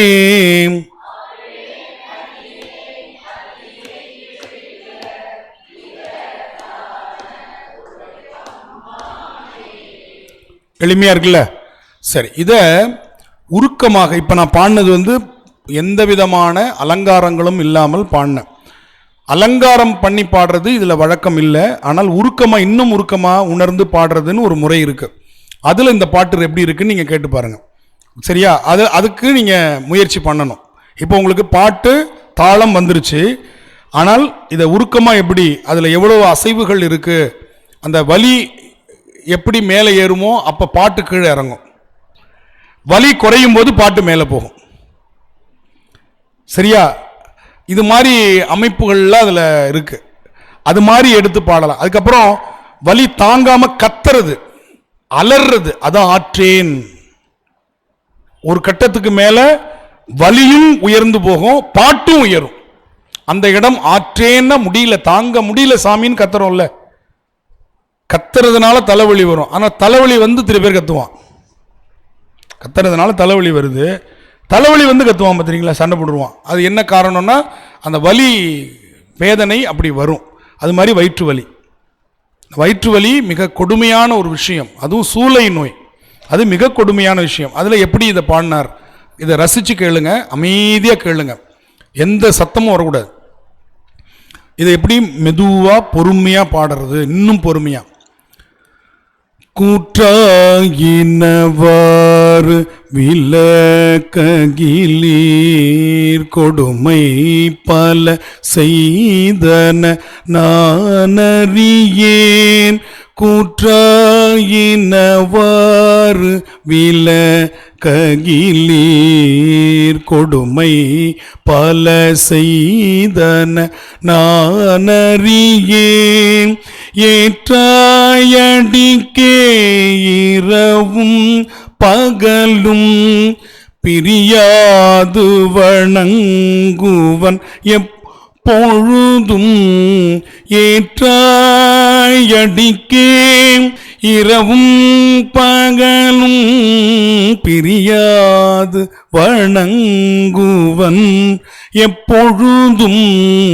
தோற்றாதென் வயிற்றின் அகம்படியே குடரோடு துடங்கி முடங்கியிட. தோற்றாதென் வயிற்றின் அகம்படியே குடரோடு துடங்கி முடங்கியிட. ஆற்றேன் அடியேன் அதிகை கெடில விரட்டான துறை அம்மானே. ஆற்றேன் அடியேன் அதிகை கெடில விரட்டான துறை அம்மானே. அம்மானே.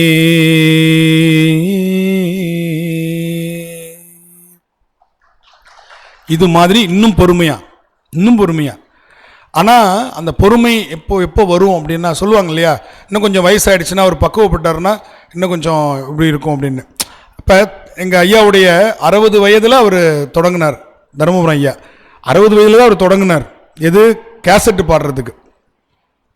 கேசட்டில் பாடுறதுக்கு தொடங்கினதே 60 வயசு, 85 வரையும் பாடினார்.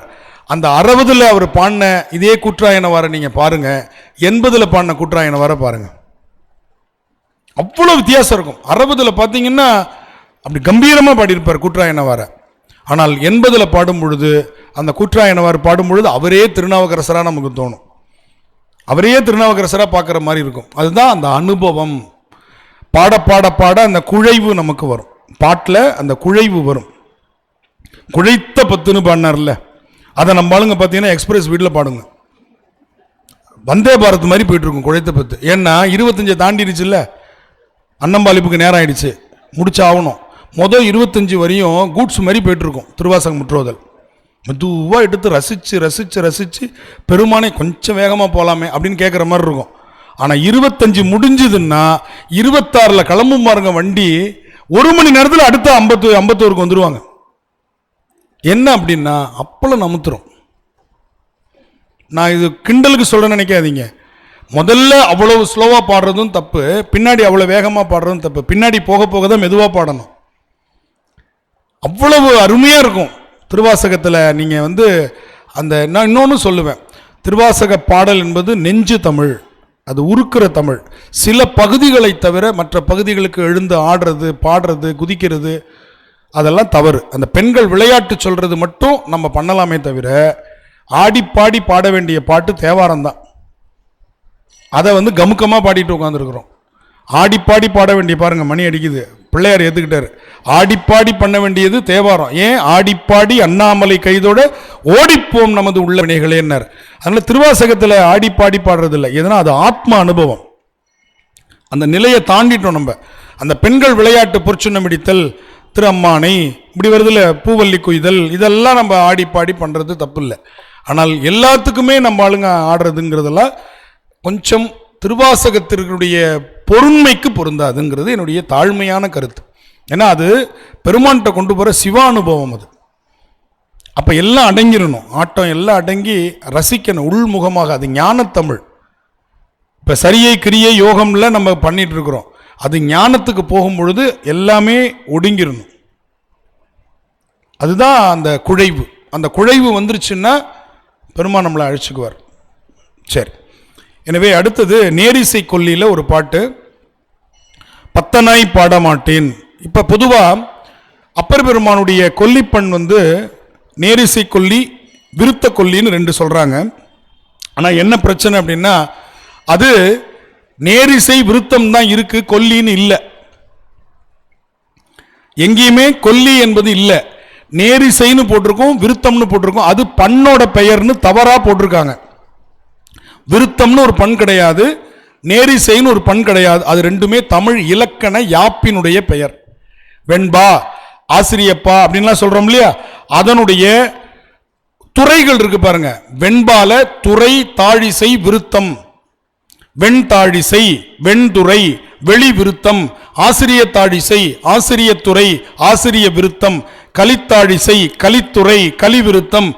வஞ்சித்தாழிசை, வஞ்சி துறை, வஞ்சி விருத்தம் என்று அந்தந்த பாவினுடைய இனங்கள், பாக்களும் இனங்களும்னு 10ஆம் வகுப்புல போட்டிருப்பாங்க. பாக்கள் வெண்பா, ஆசிரியப்பா, கலிப்பா, வஞ்சிப்பா. பா இனங்கள் துறை, தாழிசை, விருத்தம். அப்ப இந்த நேரிசை என்பது யாப்பினுடைய பெயர், விருத்தம் என்பது யாப்பினுடைய பெயர், அதனுடைய இனம் அது. இப்ப நேரிசை வெண்பா அப்படின்னு போட்டிருப்பாங்க, இன்னிசை வெண்பா. இது நமக்கு ரெண்டுத்துக்குமே வித்தியாசம் தெரியாது. வெண்பானாவே நமக்கு என்னன்னு தெரியாது, அப்புறம் தானே நேரிசையா அது இன்னிசையான்னு பாக்குறது. வெண்பா ஈற்றடி முச்சீராகவும் ஏனைய அடிகள் நாற்சீராகவும் வெண்சீர் வெண்டலை இயற்சீர் வெண்டலை பெற்று நாள் மலர் காசு பிறப்பு என்று வாய்ப்பாடுகளுள் ஏதேனும் ஒன்றை கொண்டு முடிகின்ற பாவிற்கு வெண்பா என்று 5 மார்க்கு வினாக்கு விடை. இது 10ஆம் வகுப்பு 5 மார்க்கு கேட்பான். வெண்பா விளக்குக அப்படின்னு போட்டாங்கன்னா, ஈற்றடி முச்சீராகவும் ஏனைய அடிகள் நாற்சீராகவும் இயற்சீர் வெண்டலையோ அல்லது வெண்சீர் வெண்டலையோ பெற்று ஈற்றடியின் இறுதி சீர் நாள் மலர் காசு பிறப்பு என்கின்ற வாய்ப்பாட்டில் ஏதேனும் ஒன்றை கொண்டு முடியும் செப்பலோசை பெற்று வரும். நம்ம போட்டு போற செப்பல் இல்லை, செப்பலோசைன்னா பறக்கு பறக்கு பறக்கு நடக்கிறது போல இருக்குன்னு. செப்புதல், வெண்பாக்கு வந்து இசை போட்டு பாடுகிற மரபு இல்லை, செப்புதல்னா சொல்லுகிற மரபு. அதனால தான் இலக்கணங்கள்ல அறநூல்கள் எல்லாம் வெண்பால இருக்கு. ஏன்னா அறத்தை பாட்டு பாடிட்டு இருந்தா போயிடுவான், ரசிச்சுட்டு பிரமாதமா பண்ணீங்க அப்படின்ட்டு போயிடுவான். ஆனா அறம் என்பது என்னது? ஏய் செய்யலைன்னா தொலைச்சு விடுவேன் அப்படின்னு சொல்றது மாதிரி இருக்கும். திருக்குறள் வந்து பாட்டு பாடிட்டு இருந்தோம்னு வச்சுக்கோங்க, திருக்குறளை ராகம் போட்டு பிரமாதமா சில பேர் பண்றாங்க, எனக்கு அதுல உடன்பாடு இல்லை. திருக்குறள் என்பது அறநூல், அது ஆலோசனை இல்லை, அது வந்து கட்டளையாக சொல்லப்பட்டது, அது இசைக்காக பாடப்பட்டதல்ல. வெண்பா செப்பலோசைன்னு சொன்னாங்க, அது சொல்லுகிற முறையில் இருக்கணும். ஈன்றாள் பசிகாண்பான் ஆயின் செய்யற்க சான்றோர் பழிக்கும் வினை. இப்படி சொன்னாதான் தாய் பசியோடு இருக்கிறான்னு கூட நீ திருடக்கூடாது, பொய் சொல்லக்கூடாது. இதற்கு சொல்லலாம் தார்மீக அடிப்படையில், எங்க அம்மா பசியோடு இருந்தாங்க, அவங்களுக்கு சாப்பாட்டுக்காக நான் பொய் சொல்லி சாப்பாடு வாங்கிட்டு வந்தேன் அப்படின்னு சொல்லலாம். ஏன்? என்னுடைய பெத்த தாய் பசியோடு இருக்கிறான்னு பொய் சொன்னேன், பெத்த தாய் பசியோடு இருக்கிற, கையில காசு இல்லைன்னு திருடினேன் சொன்னீங்கன்னா யாரும் ஒன்று அடிக்க மாட்டாங்க, உதைக்க மாட்டாங்க. ஆனா திருவள்ளுவருடைய கோர்ட்ல அதுக்கு தண்டனை. உங்க அம்மா பசியோடு இருந்தால் கூட, பொதுவாக அம்மானு போட்டா நம்ம ஃப்ரெண்டோட அம்மாவெல்லாம் அம்மானு கூப்பிடுவோம், அதனால தான் அவர் ஈன்றாள்னு வார்த்தையை போடுறாரு, தாயின்னு போடல. ஃப்ரெண்டோட அம்மா அம்மானு கூப்பிடுவோம் இல்லையா, அப்படிதானே நம்முடைய பண்பாடு. அப்ப அவர் தெளிவா போடுறார், ஈன்றாள் பசி காண்பான் ஆயினும் செய்யற்க, செய்யக்கூடாது. எது? சான்றோர் பழிக்கும் வினை. எதெல்லாம் சான்றோர் தப்புன்னு சொல்லியிருக்காங்களோ அதை உங்க அம்மாவை காரணம் காட்டி கூட நீ செய்யக்கூடாதுங்கிறார். இதை போய் நீ ராகம் போட்டு பாடின, நட்டப்பாடை பண்ணல, இல்லது இந்தள பண்ணல, கொல்லி பண்ணல பாடினா திருவள்ளுவர் பிறந்து கொன்றுவார் நம்மள. ஏண்டா நான் இதுக்காடா பண்ண இல்லையா? ஏன்னா இது அறம், இது செப்பல், சொல்லுதல். செப்பு மொழி 18 எனில் சிந்தனை ஒன்றுடையாள். செப்பு மொழி பேசுகிற மொழி, செப்பலோசை என்னது? பேசுகிற முறை.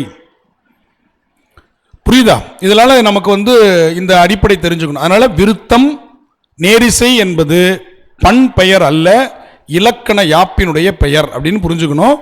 கொல்லி, அதை கொல்லி பண்ணிலே பாடுகிறது ஒரு ஓதுவார் மரபு. இப்ப பத்தனாய் பாட மாட்டேன் அந்த பாட்டு கொல்லிப்பண்ணில் பாடுறதும் உண்டு, நடபைரவிங்கிற ராகத்தில் பாடுறதும் உண்டு. சரியா?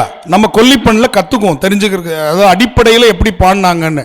அதே தக்கிட்ட தக்க திம்மி மண்ணில் நல்லவண்ணம் பாடுறோம் இல்லையா, மானினேர் விழி பாடுறோம் இல்லையா, அதே மாதிரி தான். பத்தனாய் பாட மாட்டேன் பரமனே பரமயோகி எத்தினால் செய்கேன் என்னை நீ இகழ வேண்டாம் முத்தனே முதல்வா தில்லை அம்பலத்து ஆடுகின்ற அத்தாவுன் ஆடல் காண்பான் அடியனேன் வந்தவாரே.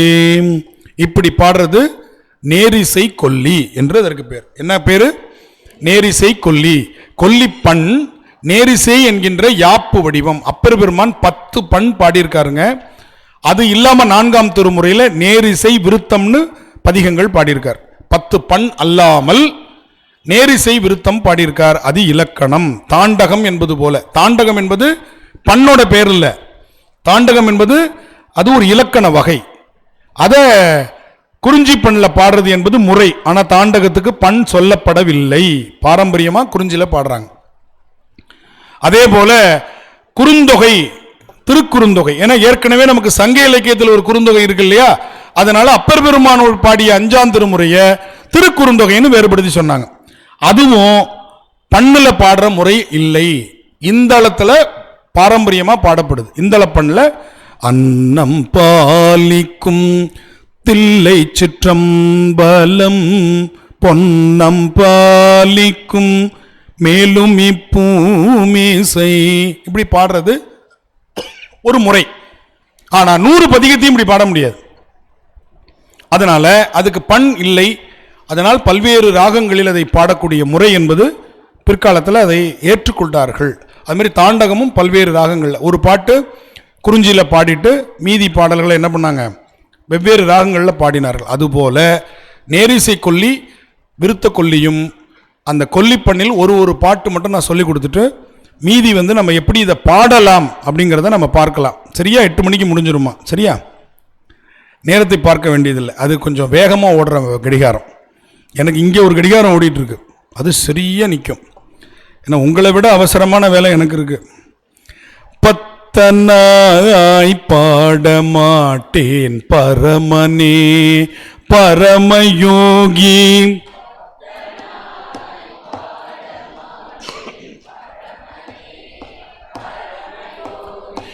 எத்தினால் பக்தி செய்கேன் என்னை நீ இகழ வேண்டாம்.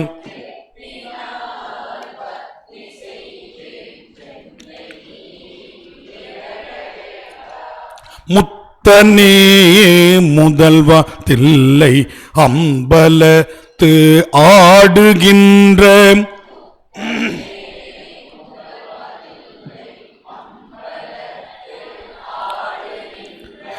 அத்தாவும் நாடல் காண்பான் அடியனேன் வந்தவாறே.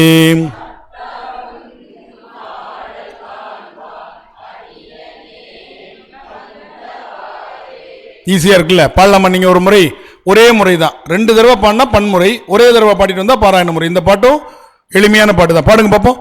பத்தனாய்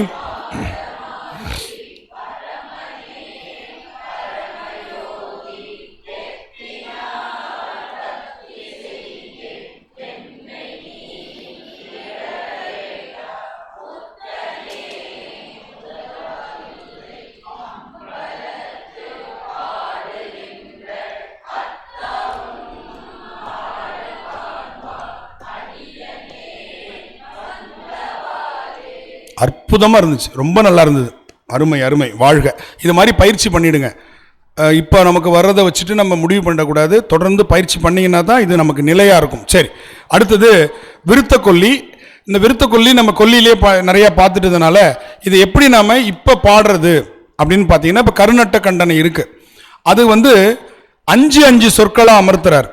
அதனால் எங்கள் குருநாதர் இதை என்ன சொன்னார்னா, கண்ட நடையில் பாடலாம். 5 கண்டம்னா என்னது?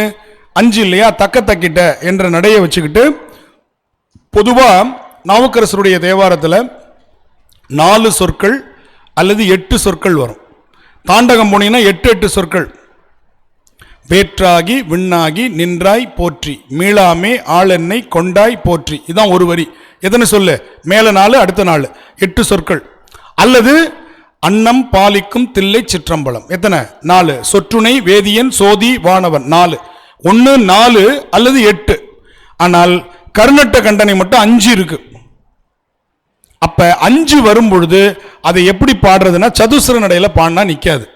அப்ப அதை கண்ட நடை, 5 இதை உடைய தாள நடை கட்டுமானத்தை உடைய கண்ட நடையில தக்க தக்கிட்ட இல்லையா, அதுல பாடலாம். அப்ப இதுக்கு என்ன ராகம் அப்படின்னா, தேஷ் என்ற ஒரு ராகத்துல இதை பாடினார். ஏன்னா விருத்த கொல்லிக்கு ராகம் கிடையாதுன்னு நான் சொன்னேன், விருத்தத்துக்கு ராகம் கிடையாது. அதனால இது என்ன பண்ணலாம், தேஷ்ல பாடலாம். எப்படி பாடுறேன்னு ஒரு முறை நான் பாடுறதை கேட்டுக்கோங்க, அடுத்து நான் சொல்லி கொடுக்குறேன். அந்த பதிகத்தில் உள்ள எல்லா பாட்டையும் இதே முறையில் பாடலாம், ரொம்ப நல்லா இருக்கும். பெருமானுடைய நடனத்தை பார்க்கறது மாதிரியே இதனுடைய அமைப்பு இருக்கும். கருநட்ட கண்டனை அண்ட தலைவனை கற்பகத்தை செருநட்ட மும்மதில் எய்யவல்லானை செந்தி முழங்க திருநட்டமாடியை தில்லைக்குறையை சிற்றம்பலத்து பெருநட்டமாடியை வானவர் கோன் என்று வாழ்த்துவனே. தக்க தக்கிட்ட தக்க தக்கிட்ட தக்க தக்கிட்ட தக்க தக்கிட்ட தக் தக்கிட்ட தாம், இந்த நடையில பாடுறது புரியுதா? எப்படி நல்லா இருக்கு பாருங்க. அப்ப இதே மாதிரி நம்ம என்ன பண்ணலாம், எல்லா பாட்டையும் குனித்த புருவமும் கொவ்வை செவ்வாயில் குமிழ் சிரிப்பும் பனித்த சடையும் பவளம் போல் மேனி பால் வெந்நீரும், இது மாதிரி பாடலாம். ஒன்றி இருந்து நினை மின்கள் உண்டம கூணமில்லை வாழ்த்த. இன்னொன்று பாட்டு சாட எடுத்தது தக்கந்தன் வேள்வியில் சந்திரனை, கடைசி பாட்டு வீட எடுத்தது காலனை நாரணன் நான் முகனும் தேட எடுத்தது தில்லையுள் சிற்றம்பலத்து நட்டம் ஆட எடுத்திட்ட பாதமன்றோ நம்மை ஆட்கொண்டதே. இதான் என்னுடைய முறை. பள்ளமா கருநட்ட கண்டனை அண்ட தலைவனை கற்பகத்தை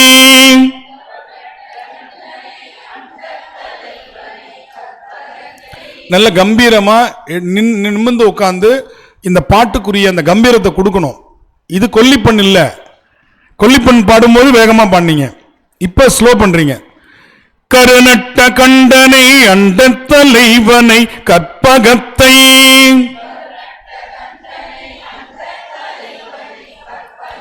இதுக்கு தாளம் பாருங்க. தக்க தக்கிட்ட தக்க தக்கிட்ட தக்க தக்கிட்ட தக்க தக்கிட்ட தக்க தக்கிட்ட தா தக்க தக்கிட்ட தக்க தக்கிட்ட தக்க தக்கிட்ட இப்படி வரணும். புரியுதா? கருநட்ட கண்டனை அண்ட தலைவனை கற்பகத்தை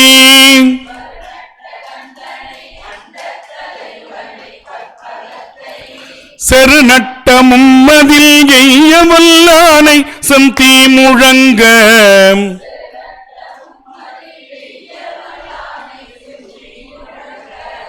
திருநட்ட மாடியை தில்லைக்கு ரையை சிற்றம்பலத்து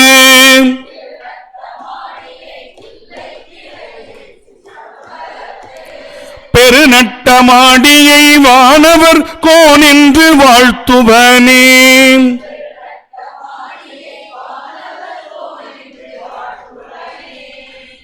இதுதான் இதனுடைய அமைப்பு. சரியா? இப்ப அடுத்தது நாம பாடக்கூடிய நம்பியாரூரில் ஒரு பதிகம் பார்த்துடலாம். நம்பியாரூர்ல தம்மையே புகழ்ந்து இச்சை பேசினும் அப்படிங்கிறது கொல்லிப்பண்ணில் அமைந்தது. இதே நம்ம மானிநேர்விழி மாதராயுடைய சந்தம் தான் எடுத்துக்கிறார். அதுவும் 2வது கட்டளை, இதுவும் 2வது கட்டளை. முதல் கட்டளையை நம்ம முந்தையூர் முது குன்றம் குரங்கனில் முட்டம் மண்ணில் நல்ல வண்ணம் சொன்னா அது மாதிரி இதை எடுத்துக்கலாம். 2வது கட்டளை எப்படி சொன்ன? மானிநேர்விழி மாதராய் வழுதிக்கு மாபெரும் தேவிகள் தம்மையே புகழ்ந்திச்சை பேசினும் சார்வினும் தொண்டர் தருகில்லா பொய்மையாளரை பாடாதே எந்தை புகழூர் பாடுமின் புலவீர்கள் இம்மையே தரும் சோறும் கூரையும் ஏத்தலாம் இடர்கடலுமாம் அம்மையே சிவலோகம் ஆழ்வதற்காதும் மையுறவில்லையே. நம்பியாரூர் தேவாரம் புத்தகத்தில் இருக்கு. எத்தனாவது பக்கம்? 168 162வது பக்கத்தில் இருக்கு. சரி, இப்ப இந்த பாட்டை எடுத்துக்கோங்க. இப்ப நான் சொல்ல சொல்ல நீங்க சொல்லலாம். தம்மையே புகழ்ந்திச்சை பேசினும் சார்வினும் தொண்டர் தருகில்ல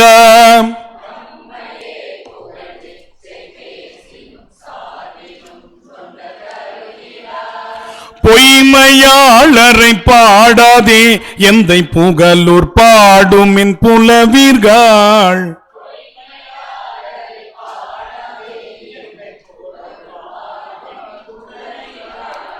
இம்மையே தரும் சோறும் கூரையும் ஏத்தலாம் இடர்கெடலுமாம்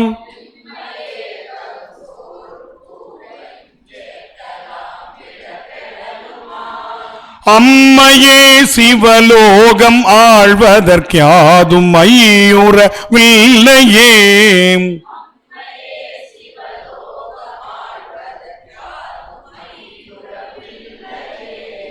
அவ்வளவுதாங்க, எளிமையா இருக்குல்ல. சரி, அடுத்ததாக கொல்லி கவ்வானம். இதே மாதிரி தான் கொல்லியினுடைய அடுத்த ஒரு வெர்ஷன் அப்படின்னு சொல்லலாம். கொல்லி கவ்வானம்ங்கிறது இப்போ நமக்கு ஆண்ட்ராய்டு ஃபோனில் 6 மாதத்துக்கு ஒரு தடவை இல்லை 1 வருஷத்துக்கு ஒரு தடவை இல்லை 3 மாதத்துக்கு ஒரு தடவை அடுத்த வெர்ஷன் அப்டேட் ஆகுது பாருங்க. அது மாதிரி கொல்லியிலேருந்து அப்டேட் ஆனது தான். காந்தாரத்திலேருந்து அப்டேட் ஆனது பேந்தை காந்தாரம். அதனால கொல்லியிலேருந்து கொஞ்சம் வித்தியாசப்படுத்தினது கொல்லி கவ்வானம். இதில் திருஞான சம்பந்தர் நிறைவெண் திங்கள் அப்படின்னு ஒன்று பாடியிருக்காரு. இதில் நம்பியாரூரர் கொல்லி கவ்வானத்தில் தம்மானை அறியாத சாதியார் உளரே அந்த பாட்டு ஒன்று பாடியிருக்காரு. எல்லாருக்கும் தெரிஞ்ச ஒரு பாட்டு. அதை நடத்தினாவே எல்லாத்துக்கும் அதுதான் அடிப்படை. தில்லைவாழந்தனர். இப்போ தில்லைவாழந்தனர் அடியார்க்கும் அடியன் கொல்லி கவ்வானத்துக்கு மிகச் சரியான எடுத்துக்காட்டு. அது ஒன்று நல்லா நீங்கள் பண்ணிட்டீங்கன்னா நிறைவன் திங்கள், தம்மானை அறியாத சாதியார் எல்லாத்தையுமே நீங்கள் பாடிடலாம். அதனால் அதில் ஒரு 2 பாட்டு நான் நடத்துகிறேன். பாட்டு உங்களுக்கு எல்லாருக்கும் தெரியும். தில்லை வாழந்தனர்தம் அடியார்க்கும் அடியேன் திருநீல கண்டத்து குயவனார் கடியேன்.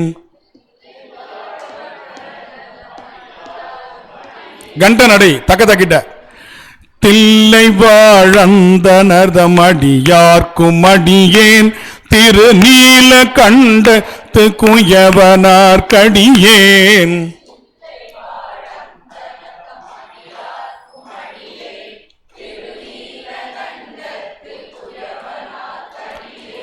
இல்லையே என்னாத இயற்பகைக்கும் அடியேன் இளையான்றன் குடிமாறன் அடியார்க்கும் அடியேன்.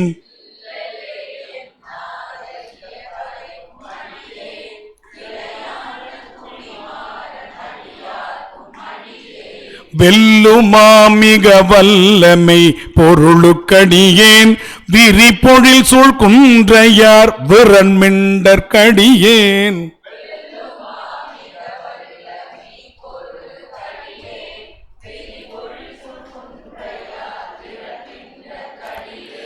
அல்லிமென் முல்லையந்தரமர் நீதி கடியேன் ஆரூரனாரூரில் அம்மானு காளே.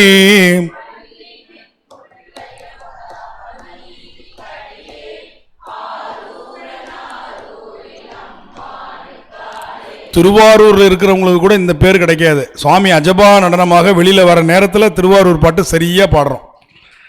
துலா லக்னத்துல தான் வராரு அவரு, தேருக்கு வராரு இல்லையா, அந்த அஜபா நடனத்தில் அவர் வராரு.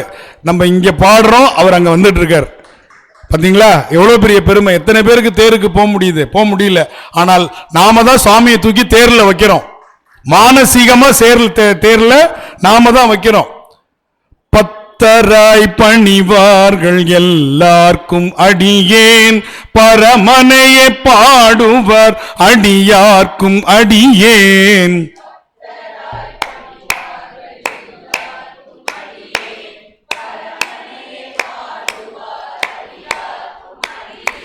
சித்தத்தை சிவன் பாலே வைத்தார்க்கும் அடியேன் திருவாரூர் பிறந்தார்கள் எல்லாருக்கும் அடியேன்.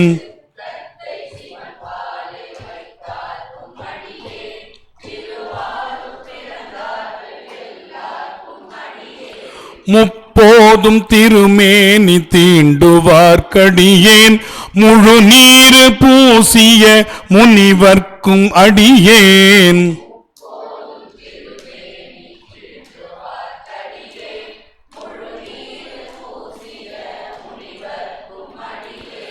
அப்பாலும் அடி சார்ந்தார் அடியார்க்கும் அடியேன் ஆரூரனாரூரில் அம்மானு காளே.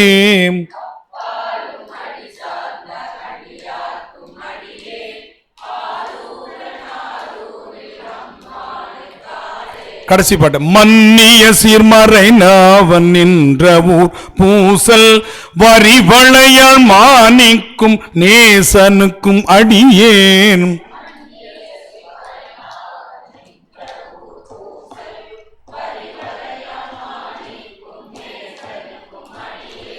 தென்னவனை உலகாண்ட செங்கனார்க்கடியேன் திருநீல கண்டத்து பாணனார்க்கடியேன்.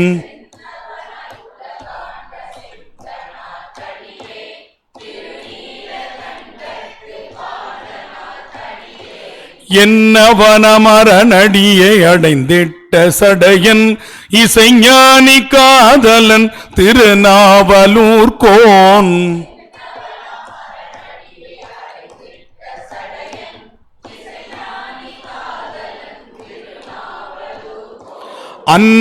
அன்னவனமாரூரன் அடிமை கேட்டுவப்பார் ஆரூரில் அம்மானு கண்பராவாரே.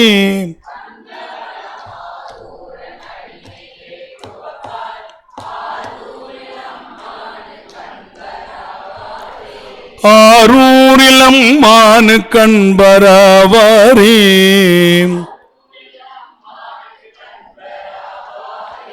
ஆரூரமர்ந்த அரசே போற்றி, சீரார் திருவையாரா போற்றி. மிகப்பெரிய ஒரு இசை வழிபாட்டை நாம் செஞ்சிருக்கிறோம். உண்மையிலேயே அடிக்கடி நான் சொல்வது உண்டு, பெருமான் நமக்கு எங்கிருந்தாலும் எங்கே என்னை இருந்திடம் தேடிக்கொண்டு அங்கே வந்து அருள் செய்யக்கூடியவன் பெருமான். ஏன் என்ன அங்கேயும் இங்கேயும் தேடிட்டு இருக்கிற, முடிஞ்சா வா, வர முடியல நான் வரேன் அப்படின்னு சொல்லி எளிவந்த பிரானாக இங்கே ஆரூர் பெருமான் இப்போ இங்கே வந்துட்டு போயிருக்காரு. அதான் இசை மூலமாக, இந்த கொல்லிக்கவ்வானம் பண் மூலமாக, நம் மூலமாக ஆரூர் பெருமான் இங்கே வந்துட்டு போயிருக்கார். அப்பேற்பட்ட பேர் இங்கே வந்துட்டு தான் இப்போ தேருக்கு போகிறார் அவர். அதனால் நாளை பெருமான் அந்த தேரில் எழுந்தருள்கின்றார். நம்ம இல்லத்திலிருந்து அதை தரிசிக்கிறோம். இசை வழிபாட்டால் வீட்டில் ஆரூர் பதிகங்கள், உங்களுக்கு தெரிஞ்ச பதிகம், உங்களுக்கு பிடிச்ச பதிகத்தை, ஏதாவது ஒரு பதிகத்தை நாளைக்கு அந்த தேரில் எழுந்துகின்ற பெருமானை நினைத்து நீங்கள் பாடுங்க. அது வழிபாடு. அதுதான் நமக்கு மிக முக்கியமான வழிபாடு. அந்த வழிபாடை நாம் மானசீகமாக செஞ்சால் அடுத்த ஆண்டு நமக்கு அந்த வாய்ப்பை சாமி கொடுத்துருவார். நிறைய கொடுப்பார், கவலையப்பட வேண்டாம். அதனால் நமக்கு போக முடியலையே அப்படிங்கிற வருத்தமே இருக்கக்கூடாது. சரியா? அதனால் நமக்கு பெருமான் எப்பொழுதுமே நன்மையை செய்வதற்கே காத்திருக்கிறான். அதனால் நீங்கள் வருத்தமே வேண்டாம். புரியுதா? அது ரொம்ப முக்கியமானது. அழகாக இன்றைக்கி நம்ம பழைய காந்தார பஞ்சமத்தை நாம் இன்றைக்கி மீள்பார்வை பார்த்துருக்குறோம். கொல்லிக்கவ்வானத்தில் அற்புதமான பாடல்களை நாம் இன்றைக்கி கற்றுட்ருக்குறோம். அடுத்தது 2-3 அறிவிப்புகள், அதை நான் சொல்லி நிறைவு செய்து கொள்வேன். 2ஆம் தேதி நம்முடைய வகுப்பு மாலை. ஆனால் வகுப்பு எப்படிப்பட்ட வகுப்புனா இசை கச்சேரியாக வகுப்பு. ஆக்சுவலாக இந்த வகுப்பு இசை கச்சேரியாக இருக்கணும். இதுவரை நாம் பார்த்த பண்களை பக்கவாத்தியத்தோடு நாம் அனைவரும் அந்த இசை கச்சேரியாக அந்த வகுப்பை நாம் கேட்க இருக்கிறோம். அதற்கு நீங்கள் சொந்த பந்தங்கள், எல்லா உற்றார் உறவினர் நண்பர்கள் எல்லாரையும் அழைச்சிட்டு வரலாம். அந்த வகுப்பு மட்டும் எல்லாரும் வரலாம். அதனால் பெரும் திரளாக உங்களை எதிர்பார்த்து வெள்ளிக்கிழமை உங்களுக்காக நான் ஒரு நாள் முன்னாடி வரேன். என்னுடைய பயண திட்டத்தில் சனிக்கிழமை காலையில் நான் நேராக காட்டாங்குளத்திற்கு போக வேண்டிய திட்டத்தை மாற்றி இப்போ நான் அடுத்து வேற ஒரு இது போடணும், டிக்கெட் போய், அதுவும் தட்கலில் தான் போடணும். மே மாதம் டிக்கெட்டே இல்லை. அதனால் உங்களுக்காகவே வெள்ளிக்கிழமை வந்து இங்கே அந்த நிகழ்ச்சியை முடிச்சுட்டு இங்கிருந்து கிளம்பி நான் இரவே அங்கே காட்டாங்குளத்தூர் SRM பல்கலைக்கழகத்துக்கு போகிறேன். அதனால் நீங்கள் பெரும் திரளாக அந்த நிகழ்ச்சிக்கு சரியாக 6:30 மணிக்கு தொடங்கி 8:30 மணி வரை அங்கே நடக்கும். 2 மணி நேரம் அந்த நிகழ்ச்சி மட்டும். 6:30க்கு தொடங்குகிறோம். எப்பொழுதும் போல் 6 மணிக்கு வழிபாடு. 6:30க்கு தொடங்கி 8:30 வரை இதுவரை நம்ம பார்த்த பண்களை இசையோடு, அந்த தாளத்தோடு, பக்கவாத்தியத்தோடு கேட்கிற ஒரு அருமையான நிகழ்ச்சியாக நாம் அதை மே மாதத்தில் அந்த அக்னி வெயில் வரப்போகுது இல்லையா, கத்திரி வெயில், அதை இந்த கொல்லிப்பண்ணெலாம் பாடி நம்ம குறைச்சிருவோம். சரியா? அப்படிப்பட்ட, ஏன்னா கரெக்டாக அந்த அக்னி நட்சத்திரம் தொடங்குறதுக்கு முன்னாடி ஒரு நாள் முன்னாடி 4ஆம் தேதி தொடங்குதா, 2ஆம் தேதி நம்ம பாடிடுறோம். தடுப்பூசி போட்டுக்கிற மாதிரி இல்லையா? அதனால் நமக்கு தடுப்பூசி கொல்லிப்பண் தான். அந்த இயல்பாக அந்த காந்தாரம், கொல்லி, அந்த பண்களெல்லாம் நம்ம பாட போகிறோம். அதனால் நீங்கள் எல்லாரும் வெள்ளிக்கிழமை 2ஆம் தேதி மறந்துடாதீங்க. 2ஆம் தேதி வெள்ளிக்கிழமை இதே சத்சங்கத்தில் நமக்கு வகுப்பு நடைபெறும். அதற்கப்புறம் ஜூன் மாதத்துலேருந்து எப்பொழுதும் போல முதல் ஞாயிறு வகுப்பு, அதில் மாற்றம் இல்லை. சரி, 2வது வருகிற 12ஆம் தேதி, அதாவது வர சனிக்கிழமை, நம்முடைய திருவலிதாயம் வாலீஸ்வரர் கோவில் இருக்கு இல்லையா, திருவலிதாயத்தில் பாடின்னு சொல்கிறோமே, அங்கே வந்து பங்குனி உத்திர நிகழ்வு நடக்குது. பங்குனி உத்திர விழா. அதில் 4 நாள் நிகழ்வில் வருகிற 12ஆம் தேதி அடியனுடைய கச்சேரி வச்சிருக்கிறாங்க. வாலீஸ்வரர் கோவிலில் அடியனுடைய கச்சேரி, நம்முடைய சிவாலயம் மோகன் அவர்கள் தலைமையில் அந்த கச்சேரி 6:30 மணிக்கு சரியா. நீங்கள் 6 மணிக்கெலாம் வந்துடுங்க, சுவாமி தரிசனம் பண்ணிவிட்டு கச்சேரியை கேட்டுட்டு நீங்கள் போகலாம். 6:30லேருந்து 8:30 வரையும் திருவாலீஸ்வரர் திருக்கோவில் திருவலிதாயம், பாடல் பெற்ற வடிதாயம் கோவில் பாடி கும்பாபிஷேகம் ஆனதுக்கப்புறம் வரக்கூடிய முதல் பங்குனி உத்திர விழா. அதனால் நீங்கள் எல்லாரும் பெரும் திரளாக அந்த கோவிலுக்கும் வரணும்னு உங்களை எல்லாரையும் கேட்டுக்கிறேன். அது சனிக்கிழமை தான். 6 மணிக்கு வந்து பெருமான வழிபாடு செஞ்சுட்டு 6:30க்கு அந்த நிகழ்ச்சியில் நீங்கள் கலந்துக்கணும். சரியா? அதனால் இந்த 2 அறிவிப்புகளும் மிக முக்கியமானது. வகுப்பு பற்றி ஐயா அப்பப்போ உங்களுக்கு ஞாபகப்படுத்துவாங்க, வெள்ளிக்கிழமை நிகழ்ச்சிங்கிறது. இருந்தாலும் இப்போ சொல்லிடுறேன். அதனால் இந்த 2ம் நீங்கள் செய்ய வேண்டியது என்று சொல்லி இந்த வகுப்பை நான் நிறைவு செய்கிறேன். தென்னாடுடைய சிவனே போற்றி, எந்நாட்டவர்க்கும் இறைவா போற்றி. காவாய் கனகத்திரளே போற்றி. கைலை மலையானே போற்றி போற்றி. திருச்சிற்றம்பலம். ஐந்தெழுத்து மந்திரம் ஒரு 5 தடவை. ஓம் நம சிவாய சிவாய நம. ஓம் ஓம் நம சிவாய சிவாய நம. ஓம் ஓம் நம சிவாய சிவாய நம. ஓம் ஓம் நம சிவாய சிவாய நம. ஓம் ஓம் நம சிவாய சிவாய நம. ஓம். அனைவருக்கும் சித்திரை திருநாள் நல்வாழ்த்துக்கள். உங்களுடைய எண்ணங்களில், உள்ளங்களில், உயிரில், உடலில், இல்லத்தில் எல்லாத்திலையும் மகிழ்ச்சி நிறைய வேண்டும் என்று சொல்லி நான் பெரிதும் வணங்குகின்ற திருவருளையும் அடியனுடைய குருநாதருடைய குருவருளையும் வணங்கி வாழ்க வாழ்க வாழ்க வாழ்க வாழ்க திருமுறை போல் வாழ்க என்று மனமாற வாழ்த்தி நிறைவடைகிறேன். திருச்சிற்றம்பலம்.